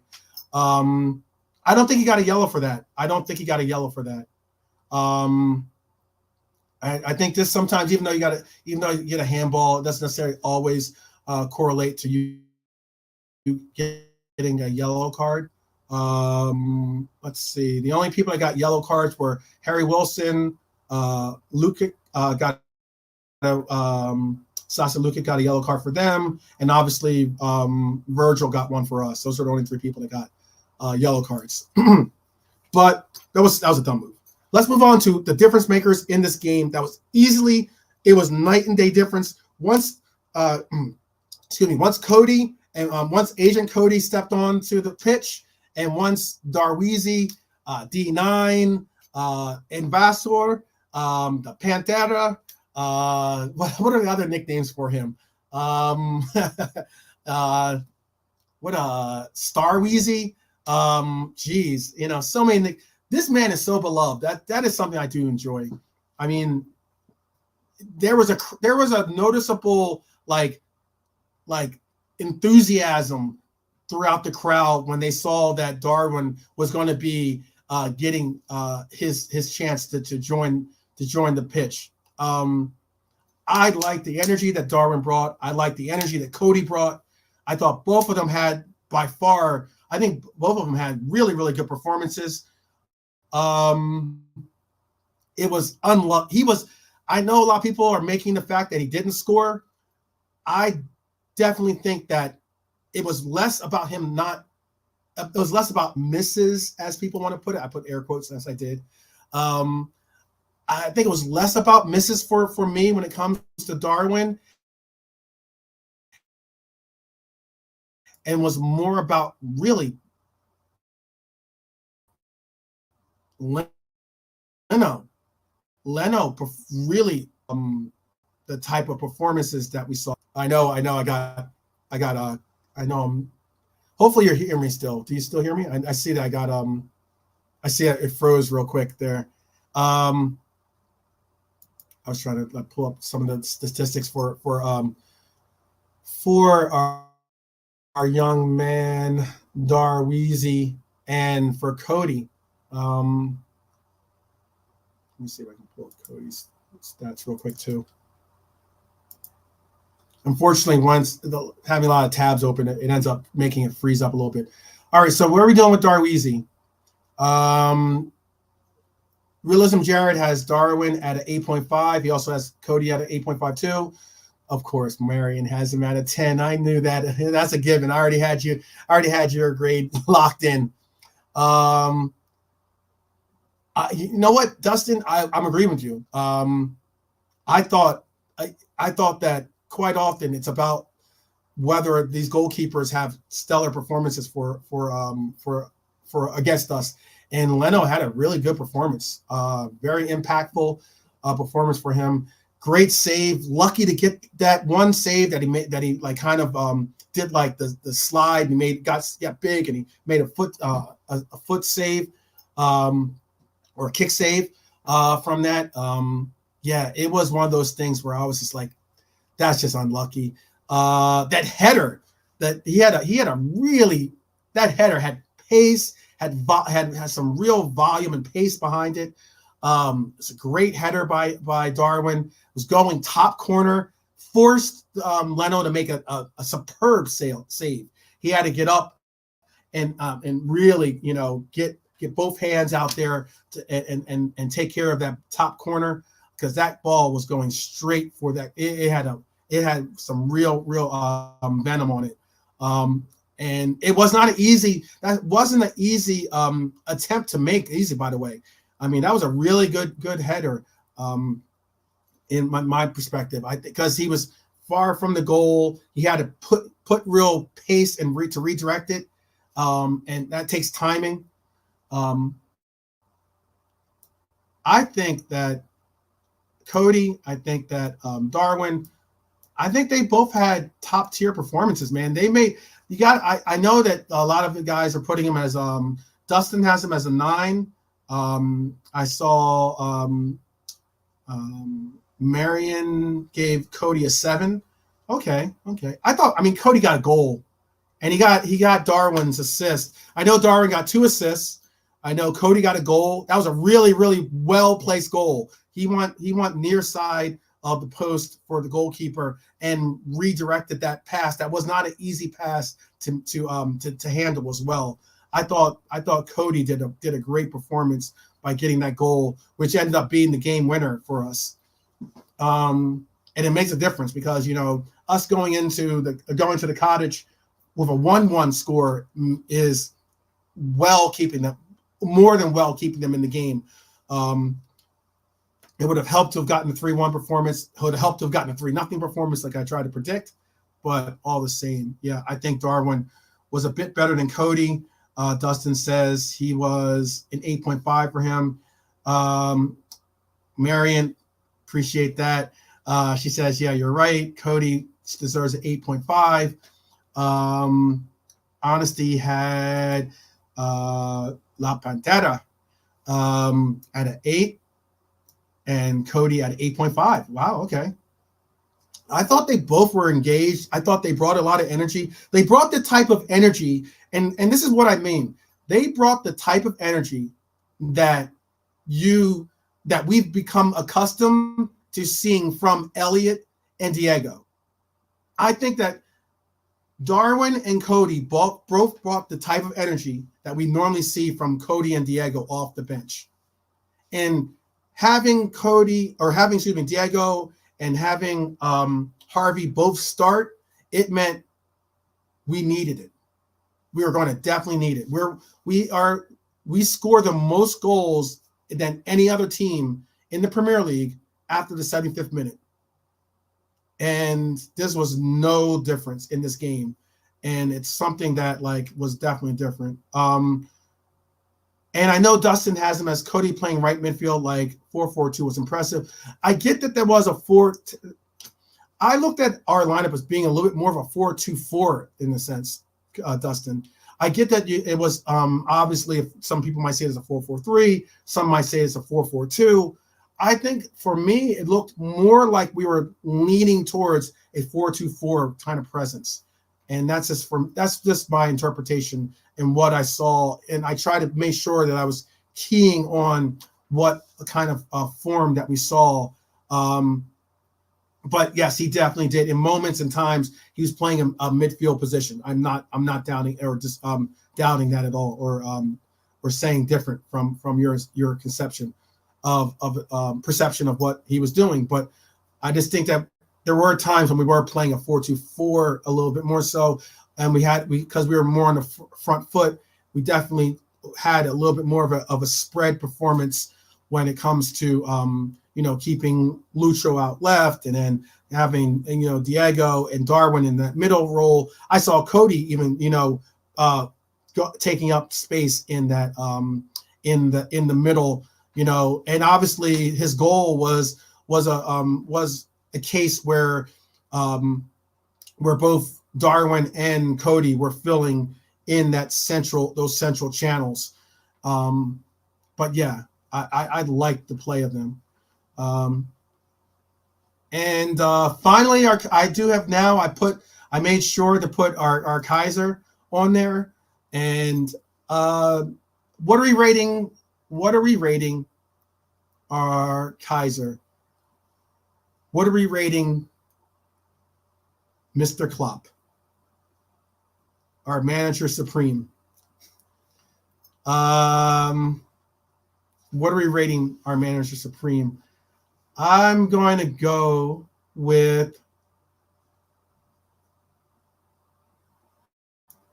I'm going to wait for you guys to score it before I give any influence, because let's be honest, guys, and he did a good job of putting a good a lot of, okay, I see the scores starting to roll in.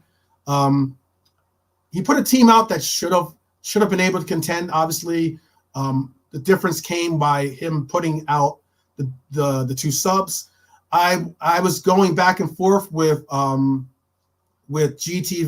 from GTV, which is unique. I did hear him say, reluctantly give Klopp some praise on one broadcast. He then didn't double down. He kind of shied off it on another broadcast. I tried to coax him into giving Klopp some praise, deservedly some praise, from a coach that he does not, despite him saying that he thinks Klopp is the second best coach in the world, he does not rate him to be our coach. He thinks he has never rated him, never liked him as being our coach. He just doesn't rate him. But all the same, that's his opinion. That's cool. But why I bring his name up is only because I went back and forth with him in saying that he was saying, I asked him how he thought about, there's been times when people have said that Jurgen Klopp has no tactics. There's been times when people have been, we can all be critical on the subs and what kind of performance he gets out of his subs. But there's been times when people have said that Klopp isn't a tactician. He doesn't know. He's poor tactically. He's more of a man. He's more of a man manager when it comes to dealing with man management, meaning the player management, than he is an X's and O guy. Obviously, Pep has a big influence on the X's and O's when it comes to our taxes as well. But, let's be honest. Again, I think that it was a pretty solid 4-3-3 presence that you saw, when we had our original placement, and it migrated into 4-4-2, as Dustin said, migrated into a 4-2-4, migrated back into a 4-3-3. There was just all different types of things. I got you on that. Chris Angel trying to stir the pot a little bit here. You know what?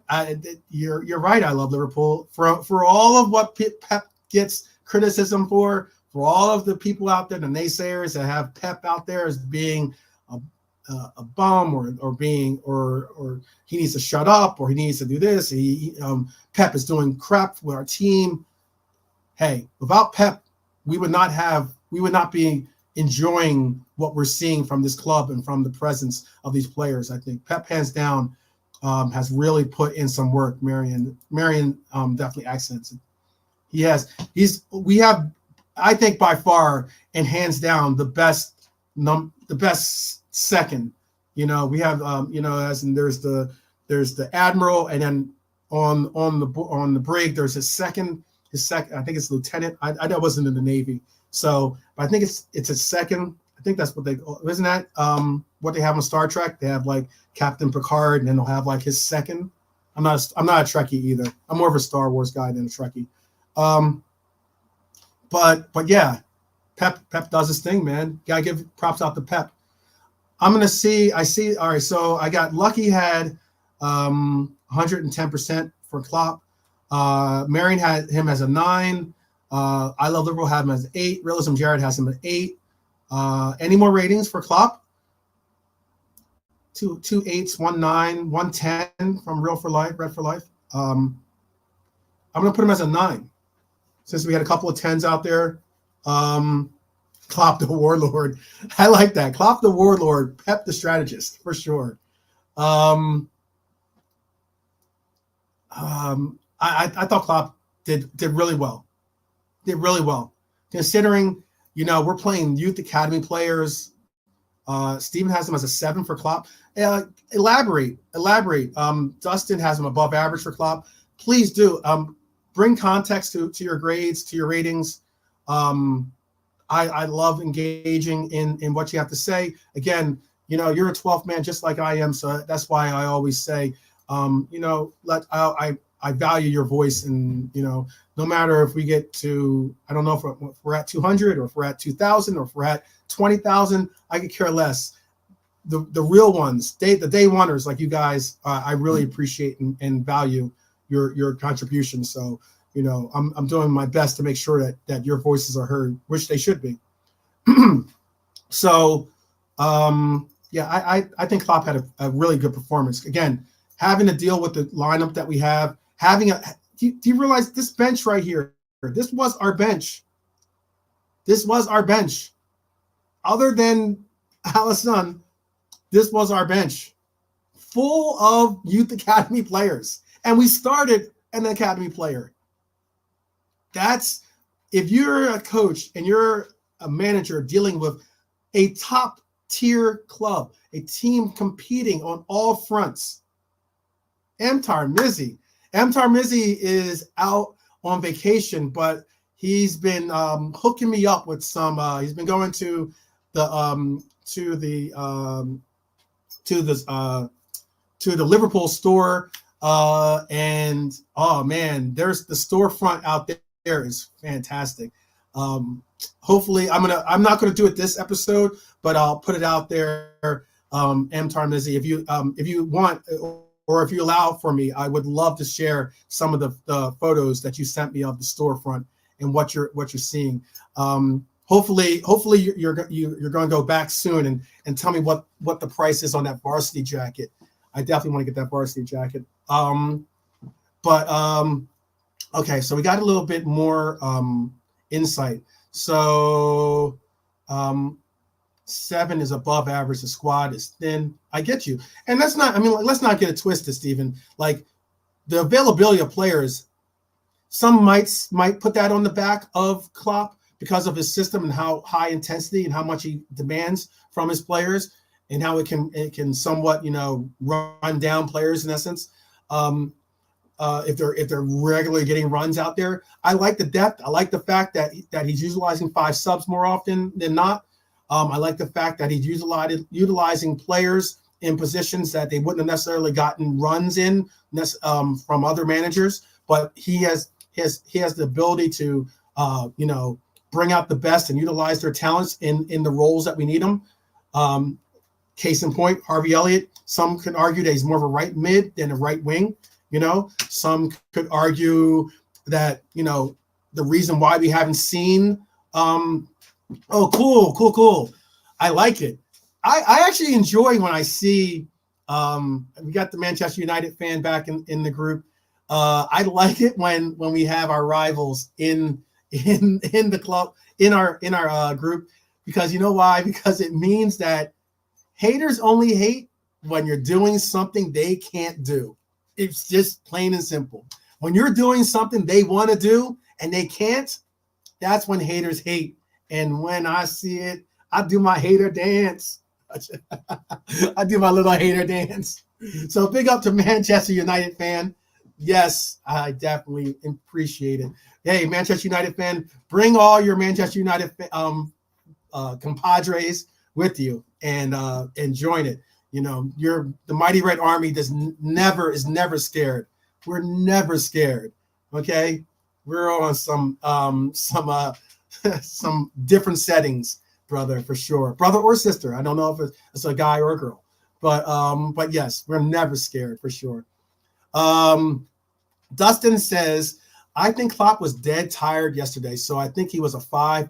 It's a 2 halves game, but because of the tier rating system here, it's average. It's above average for him. Okay, I got you. And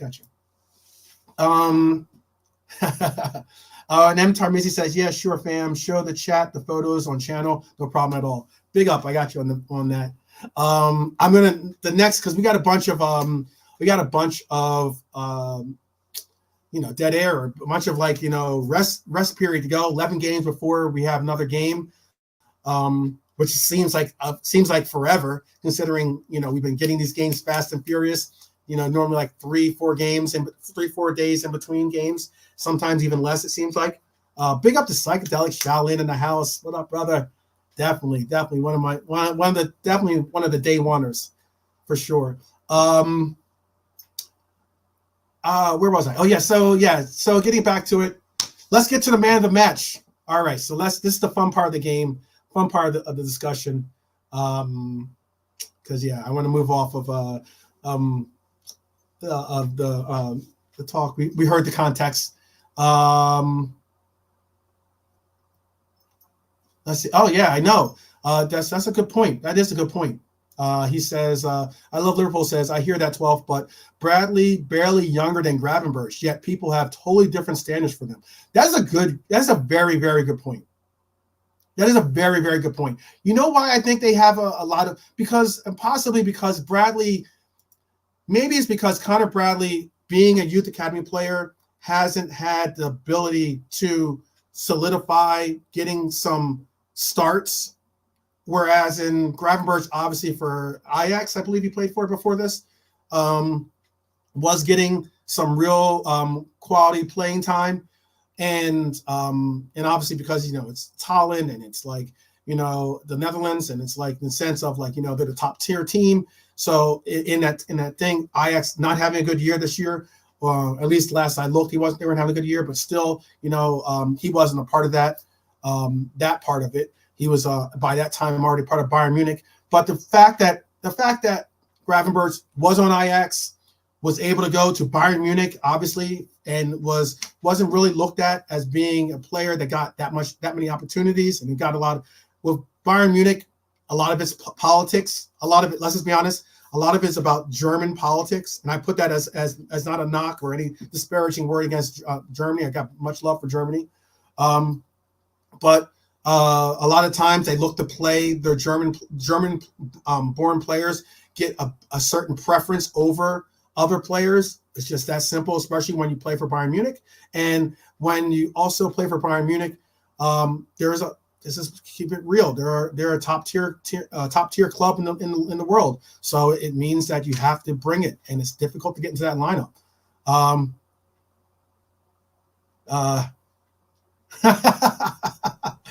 I got you. That's never happening, brother. One of the main reasons why I'm not a Manchester United fan and I chose Liverpool is simply that, because when I was younger, the only games you got to see in America was either Manchester United was heavily on the broadcast, and Liverpool was heavily on the broadcast.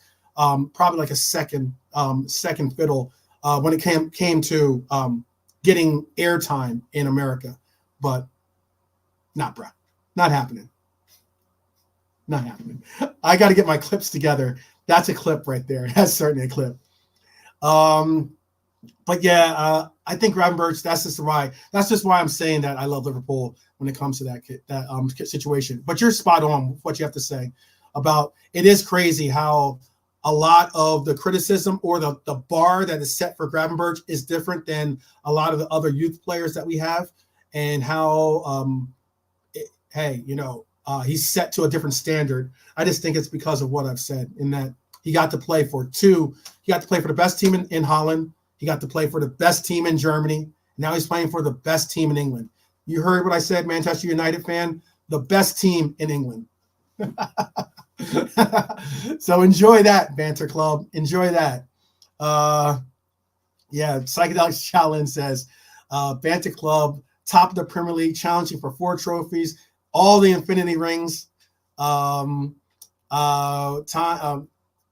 challenging for 4 trophies at the same time with the most Champions League trophies in England. What does that make Manchester United? A sewer club? Beyond banter. Are you kidding? It's all good. I like it. Make some mushroom gravy. Okay. Believe in the gravy, mushroom gravy. Yeah, a little bit of a psychedelic ride there for some people. I got you. But yes, so let's get into this man of the match, because I know we're going a little bit past the 90. What are we doing? I know I put 4 candidates up there. Obviously, I think Klopp got his thing, top tier performance from Klopp. But our candidates are Connor, Curtis, Cody, or Darwin. Who's your man of the match? I know I had some starred already. I know I had Ensman TV had Connor as his man of the match. I Love Liverpool had Bradley as his man of the match. Who else? Where are we going with this? I put Darweezy and I put Agent Cody in there too, as man of the match. Who we rating as man of our match today? I have 2 votes for Connor, and I personally had Darwin as if not Cody as our man of the match. One of the two. It was a coin toss for me for my personal opinion. I'm not trying to influence or sway the vote at all, but yeah. But I just think, all these guys are definitely Cujo for sure. Yeah, Cujo definitely is a shot. We're seeing how important of a player he is and what he brings, and he got a goal. I'm saying Darweezy because he had 2 assists. Okay, I got you. When he scores, we can call him Darweezy. When he scores, we can call him Darweezy. I got you, Lucky. When he misses, we can call him Charles Darwin. That one's funny. That's funny.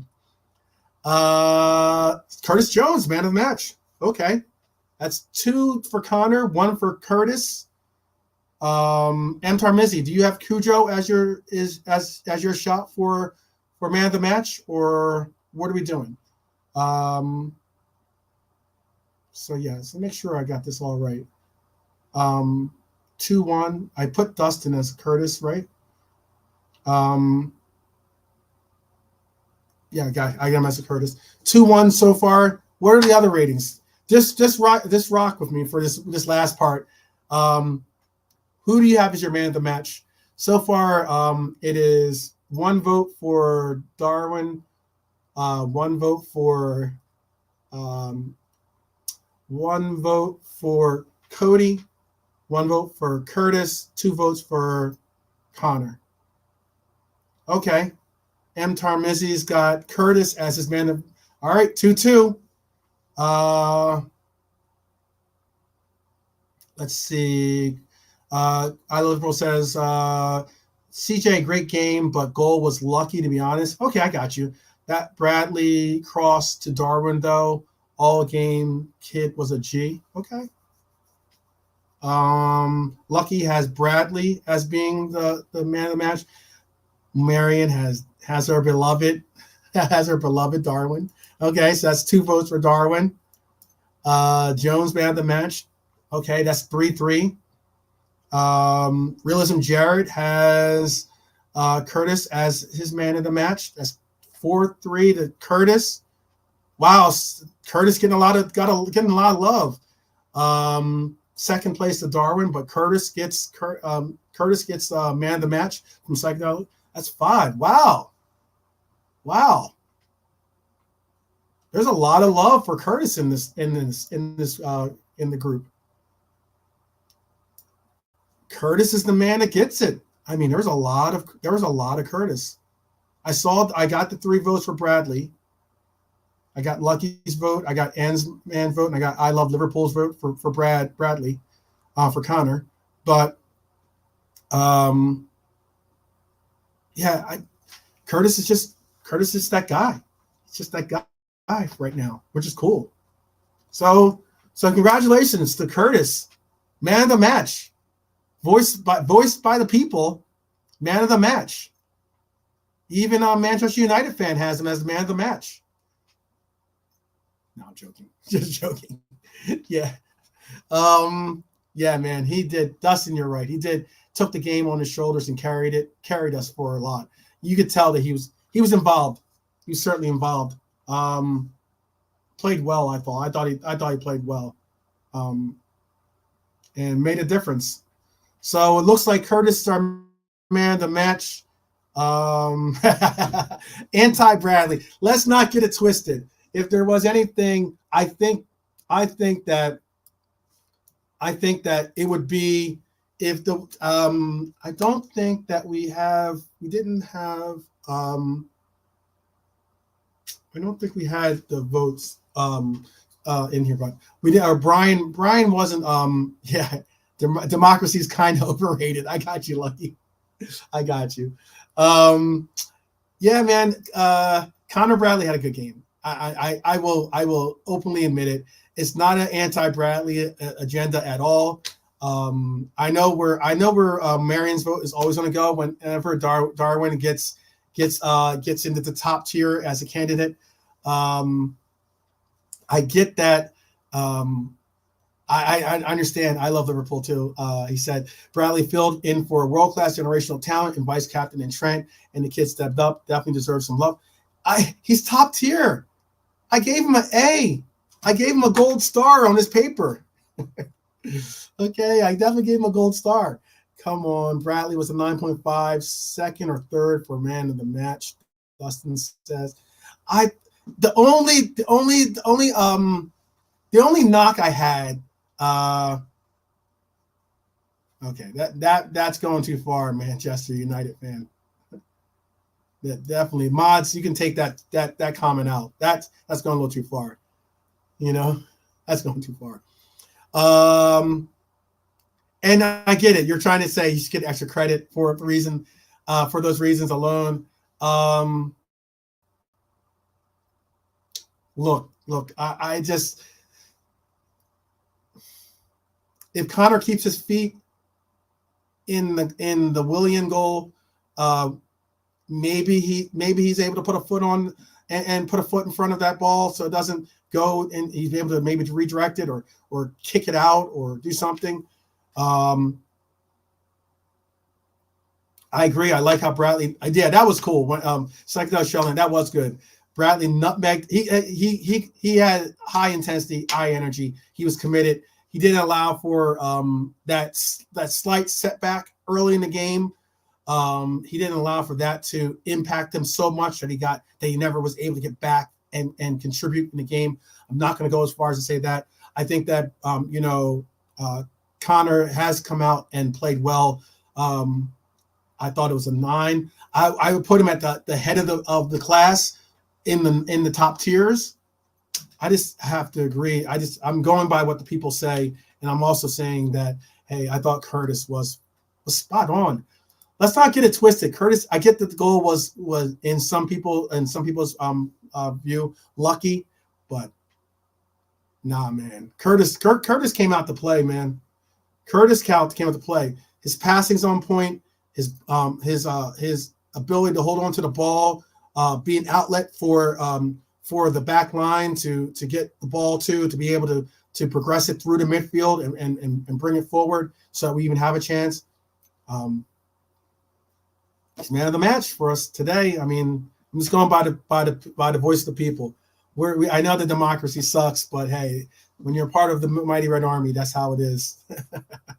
That's just how it is. So yeah. So let me close this all up here and bring it back to the people. So yes, so we're gonna be landing this plane. We hit the 2-hour mark. I know. I love it. As long as it doesn't get too personal, I don't mind banter. I don't mind it at all. And it's funny. I mean, like, you can see how I would say who hurt you, but man, when you're a Manchester United fan, there's not much to say other than, hey, just breathe. That's all I could say. Just breathe. Tomorrow's another day for you, I guess. Well, kind of, because it'll be the same as yesterday. Also, real quick, Mr. Manchester United fan, I think it's absolute BS that we had to watch Mo Salah leave for AFCON. We had to watch Endo leave for the Asian Cup. Yet Manchester United is so in the mud. I don't even think it's in mud anymore. Whatever the part you have mud here, and then whatever that layer of like just dried up mud crust or whatever that is, that's where Liverpool is looking at Manchester United right now. Okay, that's where, as a Liverpool fan, that's how I'm looking at Manchester United right now.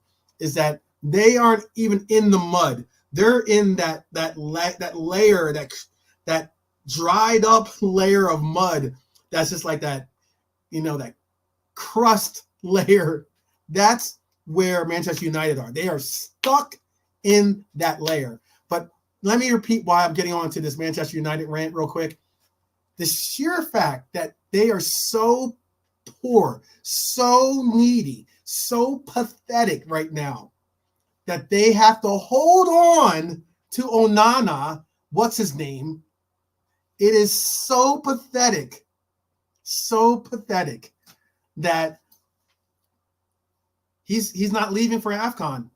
He's staying in an additional he's staying for an additional game just to help Manchester United out. A little bit to help himself out. I don't know what it is. To all my Cameroonians out there, what's going on, bro? What's going on, bruh? Like, what is that about? Cameroon has a storied history when it comes to AFCON, when it comes to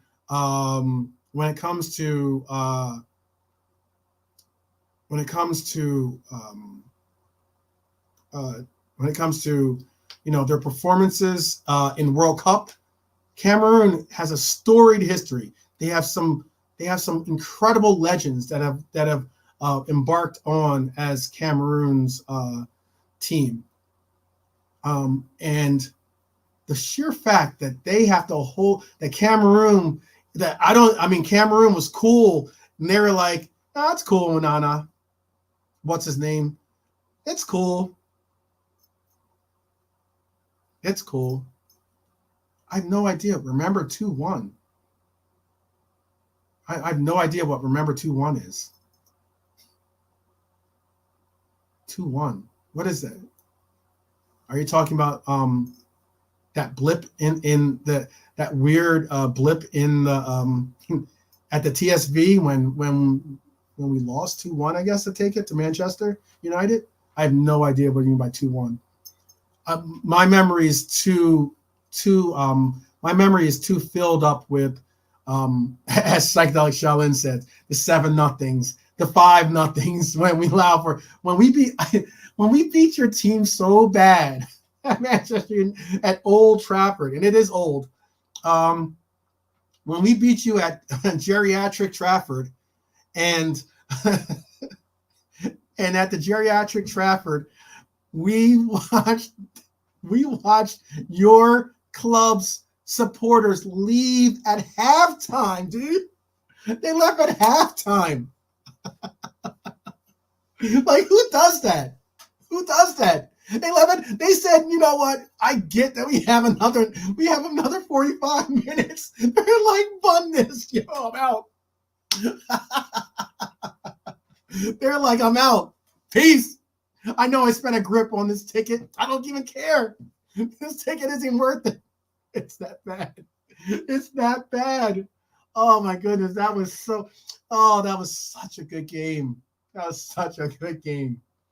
Wow, man. I mean, that's before the 7-0 debacle. When you guys took, like, I didn't know that 7-Up was a Manchester United's new sponsor. Big up to you. Big up to making Manchester United making the effort, the concerted effort to pay true respects to their sponsor 7-Up. I mean, I showed the kit a while back, but oh my gosh. You know what's so bad about it is that you know where your club is at when you're talking about games that we had in the Champions League, but keep in mind, games that we had against Real Madrid. That's where you're going with your banter. You went with your banter to go into Real Madrid. This is why I like it. I like it. It's just, hey, you know, I don't know if Bayesian Angel's still in the chat, but if you want to see the Sith Lord of 12th man here, this is when you see banter like this. Oh, best believe I will represent for sure. I will step it up. You know, I step it up against our own Reds brethren when they say some stuff that's out of pocket, or they say things that aren't exactly positive, or even taking it way too far with their criticisms or whatever they want to say. But can you imagine those things? How bad is your team if you're referencing games against clubs that went on to either win or were the reigning Champions League champions, the teams that we're losing against? Dude, your team is so bad that you dropped out of Champions League and you didn't even make it to Europa. Come on. Golly. You know what I'm saying? That's even Curtis is saying, even Curtis is going, nice try, Manchester United.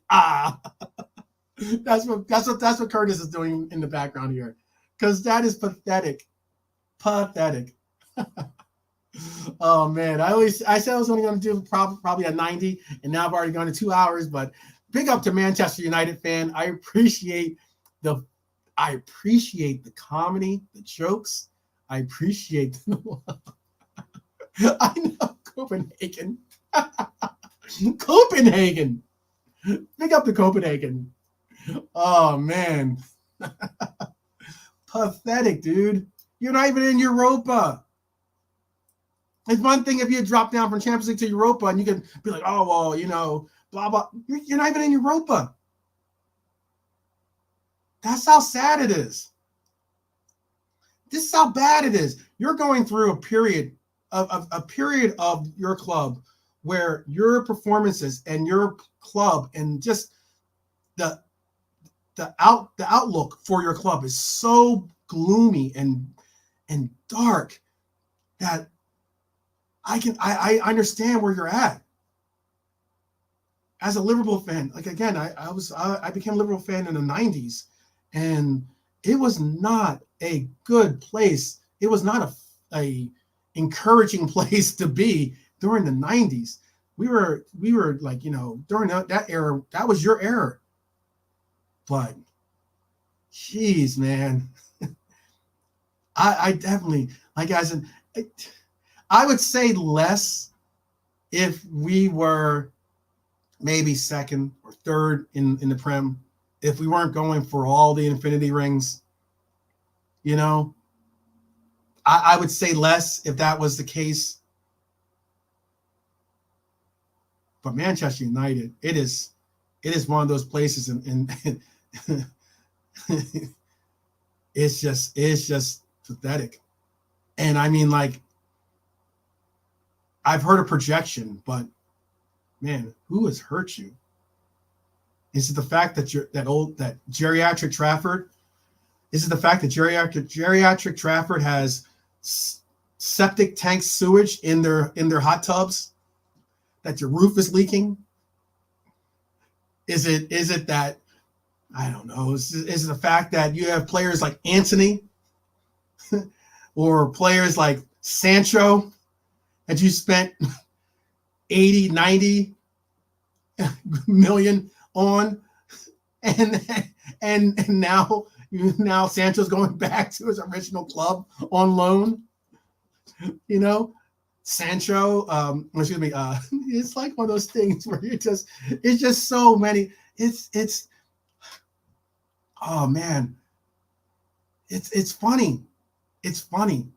And I'm going to keep it 100. There was a part and point where I was like, you know what? Oh, I feel for Manchester United. Oh, they're going through this. Now bun that. Especially for Manchester United fan like himself or herself here, the way that they're going, they're showing the projection. Bun that, guys. We have no friends. We have no equals in this pursuit. We are what we are, and that is Liverpool Football Club, greatest club in Europe. Let's just say it again, greatest club in Europe. So it is what it is. Don't feel bad for Manchester United. Don't feel bad, because you're going to have cases where you're going to have Manchester United fans that do this kind of dumb stuff. You just are. They're going to get on here. They're going to say dumb stuff. They're going to talk about, oh, you lost to Real Madrid. Really, dog? Is that where that's your ace card? That's your ace card. Okay. Yeah. Cool banter. Cool banter. At least write your, if you're not quick with it, at least write them down. Speak it out. Say it out loud before you type it. Say it out loud before you type it. Let it hit your ears first before you put it into the hemisphere here, or into the stratosphere. Excuse me. It's fucking funny. Funny stuff, guys. Funny stuff. Big up, though. Big up. I appreciate you, Manchester United fan, for bringing a little comedy, a little bit of levity to the Mighty Red Army here. I appreciate it. Oh, man. Yeah. Imagine having Real Madrid own you. Imagine having the inability to even say you've got a Champions League trophy that is sitting in your house. You got to win the trophy at least 5 times for them to say, you know what, you're good. Keep it. You got to win at least 5 times for you to say, you know what, this Champions League trophy, it's meant to go. It's meant to be with you. Manchester United's like, please, sir, can I have some more? Please, sir, please. Oh man, I know. I might be like separating myself with the whole like the whole theatricals that I'm doing. Please, sir, can I have some more? That's Manchester United. Jeez, man. You're slowly but surely. This is what's funny about Manchester United. Slowly but surely, there's only 2 teams that have the most titles, and you are no longer the top team that has the most titles. That's gotta hurt.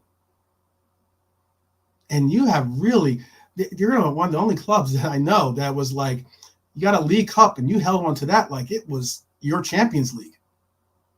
But again, you're not able to go back and forth. You're never saying it, whatever. Okay. This comment alone, again, I'm going to end it here because I'm going to land this plane. Rashford owns as well, I guess. I guess he's saying Rashford owns us. Okay. Yeah. That alone should show you where this is all going. This is going to show you where that's all going, you know? But it's all good. It's all good. Let's see it. Let's see it. Let's see it. Let's see it. Let us see it. And oh my goodness. You're missing, you got a typo there. Ease off on the emojis and worry about the actual letters. But all the same, hey, we have a treble, actually. We do have a treble. So if you want to really, really get to specifics, we do have a treble. It's just the honest God truth. We do have a treble. I like how we're at a stage. We're at a state and stage where trebles or doubles, trebles, all that kind of stuff have different subcategory classifications for them nowadays. Like we got to go domestic double. I get that. All right, domestic double, this, that, blah, blah, blah, you know. And then, but we have a treble. We do have a treble. And also, let's not get it twisted. Football started a long time before the Premier League started. So let's not get that twisted. All right. So it's just pathetic, man. It's pathetic. But we do have a treble. We do have a treble. We're one goal, one game away from having a quad. We're still, like I said, in search of the Europa quad that I put the hashtag out alone. I was like, all right, I got totally ripped to shreds or, you know, utilized as banter, you know, by me saying that I think we're going to compete for a Europa quad this year. I was alone in a lot of cases with that state. Maybe I remember Zabiri started to say that comment too. So I'm not going to go against his. I can't say when and where he was on that train, but he definitely was someone that I hear saying that too. I know Ensman is on some. Hey, you know what? Dropping the 4. Albeit Cal is there here and there with it. I got you. You know, but yeah, 4. You know, so yeah. Yes, that's true. That's certainly true. We do have 2 trebles. 2001 and 1984. Thank you, Stephen. That's a big up. Big up. Manchester United fan, when you're sipping on that 7-Up, read up on your history, brother or sister. I'm not certain which if you're a boy or a girl. But yes. And there are no Liverpool tears right now, man. I don't think so. And the difference between our fan base and yours is that our fan base walk together. We'll lift each other up, brother. That's how it is. For me, I've always got each and every one of our Reds' backs. That's how I see it. As in, like, you know, and I honestly believe that the Mighty Red Army here is so thorough that they'll help me when in my times of needs. They'll help. We walk together, and it means something. And that's why I love Liverpool. We're not some crazy Manchester United fan base or an Arsenal fan base that turn on each other, that end up, being just toxic at times, if not sad. We're different here. We're built different. That's just how it is. So you can call me, you can label me as whatever you want, whatever type of red you want to label me, but that's what I believe about this club. I do honestly love the fact that Liverpool and the Reds that make up the Mighty Red Army are just different. They're just built different. They're built for Cuban links, man.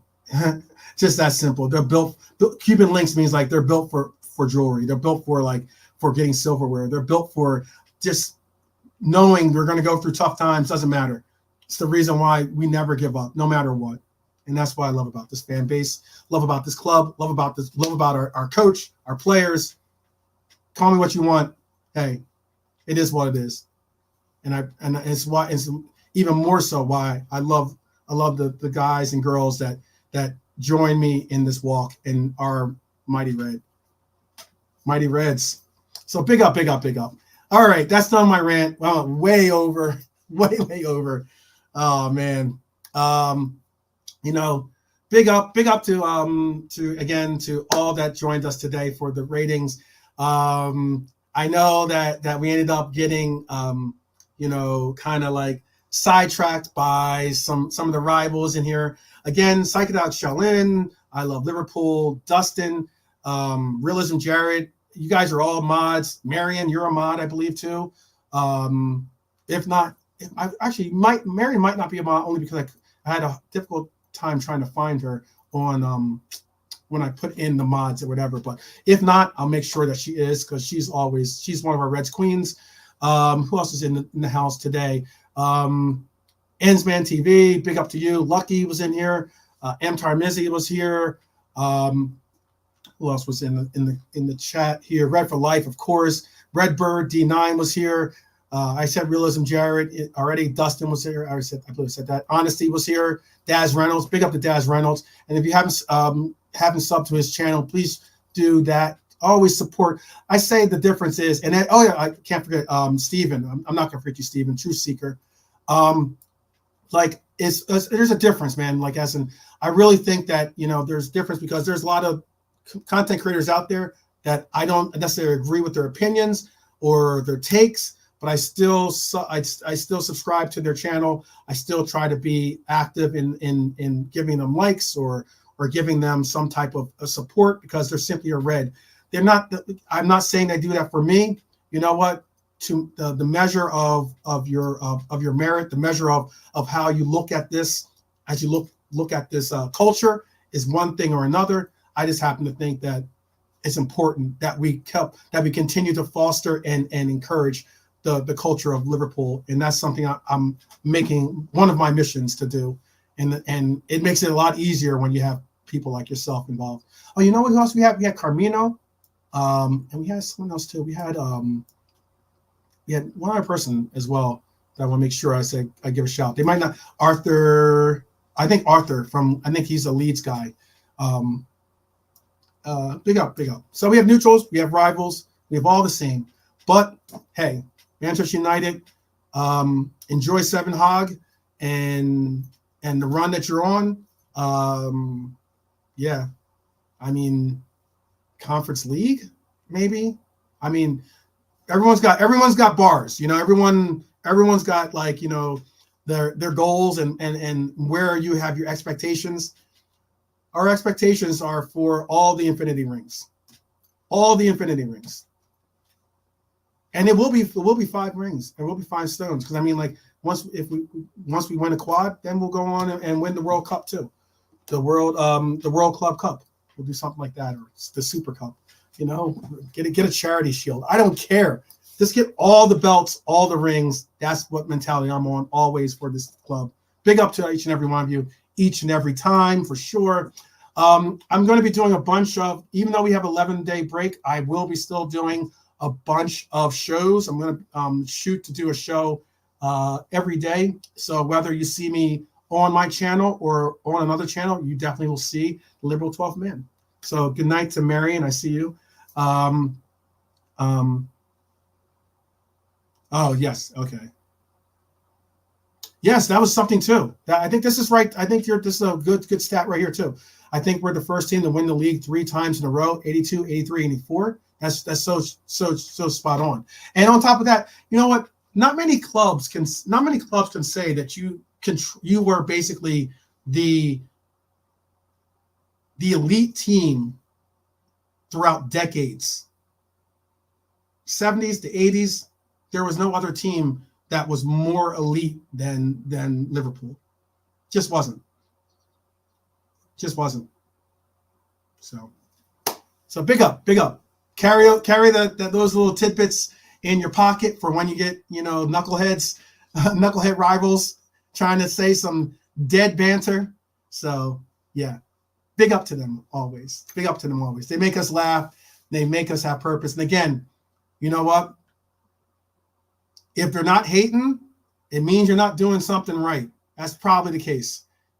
So hate away, Manchester United. Hate away, Arsenal. Hate away, whoever. hate away, whoever. Manchester United, though. Good luck to you. All right. Anyways, yes, please.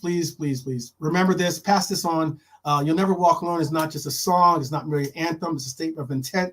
By subscribing, liking, commenting, and sharing this, becomes a movement, and that's what it truly is, to empower our mighty Reds out there, and that's what it has to be. So, hey, I will see you on the flip. It'll be 7 p.m. I'll come up with another show for tomorrow. I'll be on here 7 p.m. UK time, or in that window. If you see the lucky 7, oh wow, well, how about it? Maybe that's why Manchester United fans here. If you see his 7, he just automatically knows to go towards the 7. It's like go towards the light. He's like a mosquito. But if you see the 7 o'clock, 7 something, look for Liverpool 12th man. All right. I hopefully will be there to give you some content and some laughs, some encouragement, some knowledge, and hey, I will see you guys all soon. Take care of yourselves. Be sure to take care of yourselves as well, but be sure to take care of others as well in the pursuit of all things. All right? And I'll see you soon. Take care, guys.